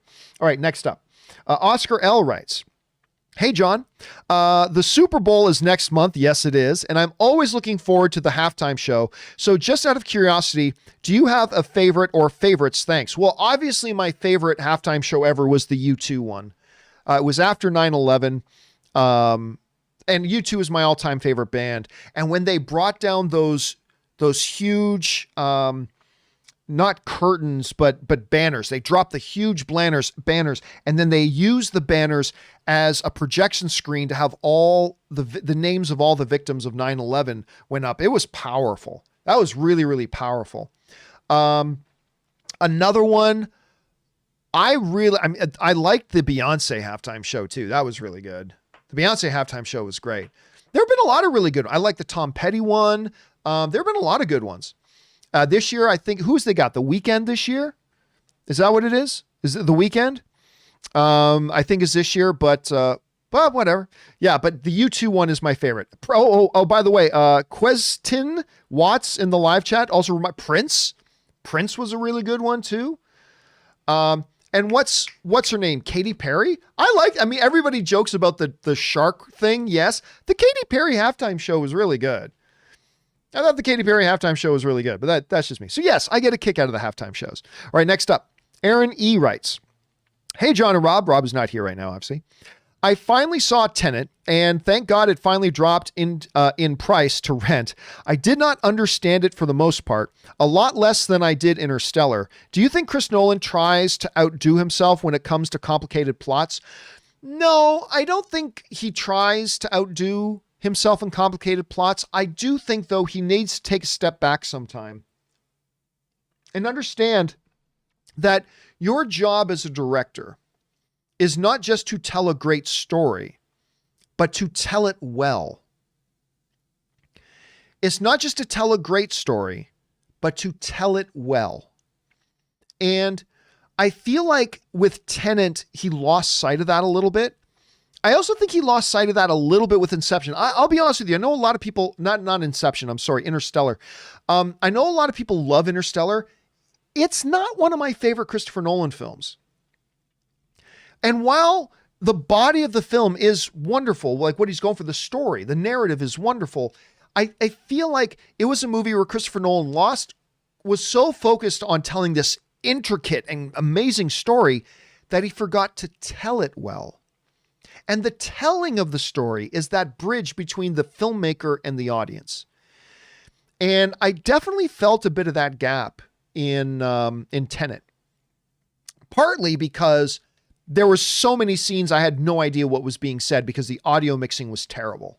I can't wait to watch it again with subtitles. Because I still like Tenet. I like Tenet. But I can't wait to watch it with subtitles so I can, understand more of what was being said in it. That's just my thought. All right, next up. Sam writes, "I know you don't buy physical media, but you have any exceptions for certain films. For me, I like to keep it very small, preferably a steelbook, and only for my all-time favorites. My prized steelbook is The Jaws when it first was released on Blu-ray in 2012. That's a nice one. The only times I make an exception and actually buy a piece of physical media, and I basically stopped buying physical media 6-7 years ago, maybe 8 years ago. I just like having, I pop open my phone and I open my Google Play Store and my YouTube videos, because you can watch your Google Play movies also on YouTube if you want. But I just like opening it up and diving in there and seeing, whatchamacallit, just seeing my entire library right there. And not only is my entire library there and taking up no space in my home, but also meaning if I'm on a plane, I can watch my entire movie library. If I'm up at the Campea Ranch up in Canada, I can watch my entire movie library. I don't have to bring it along with me. If I'm sitting in an airport waiting for a flight, I can watch my entire movie library. I don't have to wait for anything. I don't have to get home and get my physical copy, which can get damaged or lost or borrowed and all this kind of stuff. I am a digital streaming guy. I'm not a physical media guy. Rob is, though. Rob is very much. But that being said, in the last number of years, when I've been at like a Best Buy or some store like that, and then I come across a bargain bin and I look in it and go like, wait a minute, is that a copy of Best of the Best with Eric Roberts and James Earl Jones? And it's $3? When that stuff happens, I will admit in the past 5 years or so, I might have picked up a couple of discs that way. I don't know why, but I do. But other than that, that's really the only time I do that. It's really the only time I do that. So yeah, that's my take on that. Anyway, thanks for writing that in, Sam. All right, next up, Andy Hong writes, I'm so excited. John McCain biopic is actually in the works. Is it really? Not to get political, but there is no better time for such a film to be made about his service to his country, especially considering the horrible incident at the Capitol. True. And again, I don't want to get political either, but listen, I will say this, and please just take this in the spirit in which it's meant. Okay. I'm not trying to get political here at all, but John McCain was a great example to me of somebody that when the presidential election was happening that he was involved in, I personally at the time was supporting the other guy, but I was kind of in a place of, but hey, if John McCain wins, that's cool too. Because while I don't agree with everything he does policy-wise, he's a good man who has served his country his whole life in the military, in government. He spent his life dedicated to public service. He served his country in the military. He raised a wonderful family. He's humble. He's just a good person. And I just remember thinking, yeah, I want this other guy to win, but if he wins, that's totally cool too. Even though I've got some differences of opinion with him on some things, he was just that kind of guy. And like, when he died and you saw everybody respected him, like people on the left respected him, people on the right respected him. He was just that type of a figure. And yeah, I would very, very much be into seeing a biopic about him, to be honest with you. I certainly prefer to see biopics about people like that than I would about musicians, but that's just me. Let's see. Last one we'll do today, guys, and then we've run out of time. Comes to us from an anonymous viewer who writes in, "Hey, John and Rob." Rob is obviously not here on Thursdays. Long-time listener. Well, thank you so much for that. My friends and I listen to your show, so I'm going to go anonymous on this one. Oh, so you did anonymous on purpose. So I'm going to go anonymous on this one, LOL. My girlfriend of 6 months hates movies. I've tried showing her different genres, but she's always bored or on her phone. I need your advice. Whoa.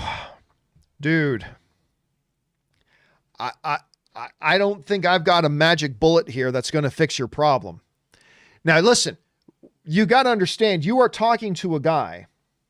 You are talking to a guy that the issue of movies in my life is so important that when I met my soulmate, the woman of my dreams, my wife, Ann Campea, when I met her, and some of you have heard this story, maybe some of you haven't, but this is a totally true story. When I met her and we started dating, and when we got to the point where I was really starting to realize, because when I started dating her, I'll be honest with you, it was just, I thought we were just going to hang out and have fun for like a few weeks or a month or whatever. But as I started realizing, I'm crazy about this girl. When I started realizing I am crazy about this girl, and it started to get more serious a few months into the relationship, it came up that Anne had never seen Star Wars.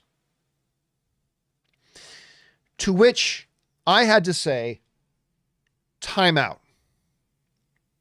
This, whatever this is good and great and everything, but this, our relationship, has to be put on hold for a moment until we sit down and have you watch Star Wars. And by Star Wars, of course, I mean New Hope, Empire, Return of the Jedi. That's Star Wars. Don't mean to open up a whole new debate. And depending on how that goes, we may need to evaluate where this goes from here. And I know it sounds pathetic, and I know it sounds very, very shallow, but I was dead serious. It's like, it's just such, listen, movies is such, it's not just my job. Movies is my job because they're so important to me. The art is just so important to me that I just didn't know that I could be with somebody that wasn't, and I knew Anne was into movies already. So I don't know, maybe we still would have been good if she didn't like Star Wars, because I already knew she really liked movies. But I don't know that I could have carried on with my relationship with Anne if she wasn't into movies. So you're asking the wrong guy, dude. If you're asking me to give you some advice on how to make, listen, the one bit of advice I will give you is this: be with somebody because you already truly appreciate who they are. Don't be with somebody for who you think you can turn them into. All right, let me say that again. Be with somebody because you already appreciate, flaws and all, you already appreciate who they are. Don't be with somebody for who you think you can turn them into. And hey, listen, for most people, whether somebody likes movies or not is not a deal breaker. For me, it's a deal breaker. But for you, it may not be. And if it's not a deal breaker for you, don't make it a deal breaker, right? If she's good for you, man, you do that. You invest in that relationship. Don't worry about it. But again, be with somebody because you already appreciate who they are, flaws and all. Don't be with somebody for who you think you can turn them into. It's very, very, very solid piece of advice there. All right, guys, listen. There are still more questions to come. We've got another anonymous. We got Javier Olivia. We got Ted. We've got Dakota and more. Do not worry, guys. We will get to your questions. We will start off everything. When we get to the live questions part of the show tomorrow, we will start off with your questions. You sent them in. They're going to get answered properly on the show. And we are finally starting to get caught up. Did you notice that? We're finally starting to get caught up. We're almost all the way there. Hopefully by the end of tomorrow's show, we're going to be completely 100% caught up. Anyway, guys, that will do it for today's installment of the John Campea Show. Thank you so much for being here and making this show a part of your day. Special thank you to all of you guys who sent in those live questions because number one, you gave us great fun things to talk about. But number two, you supported this channel while you did it. Also, one more time reminding you guys, if you haven't done so already, take a second and click on that subscribe button. Become a subscriber to our YouTube channel. It'll keep you up to date on all the things that we've got going on around here. All right, guys, remember, do the four main things. Stay smart, stay safe, take care of yourselves, and please take care of the people around you. That'll do it for me for now, guys. Thanks a lot for being here. My name is John Campea, and until next time, my friends, bye-bye.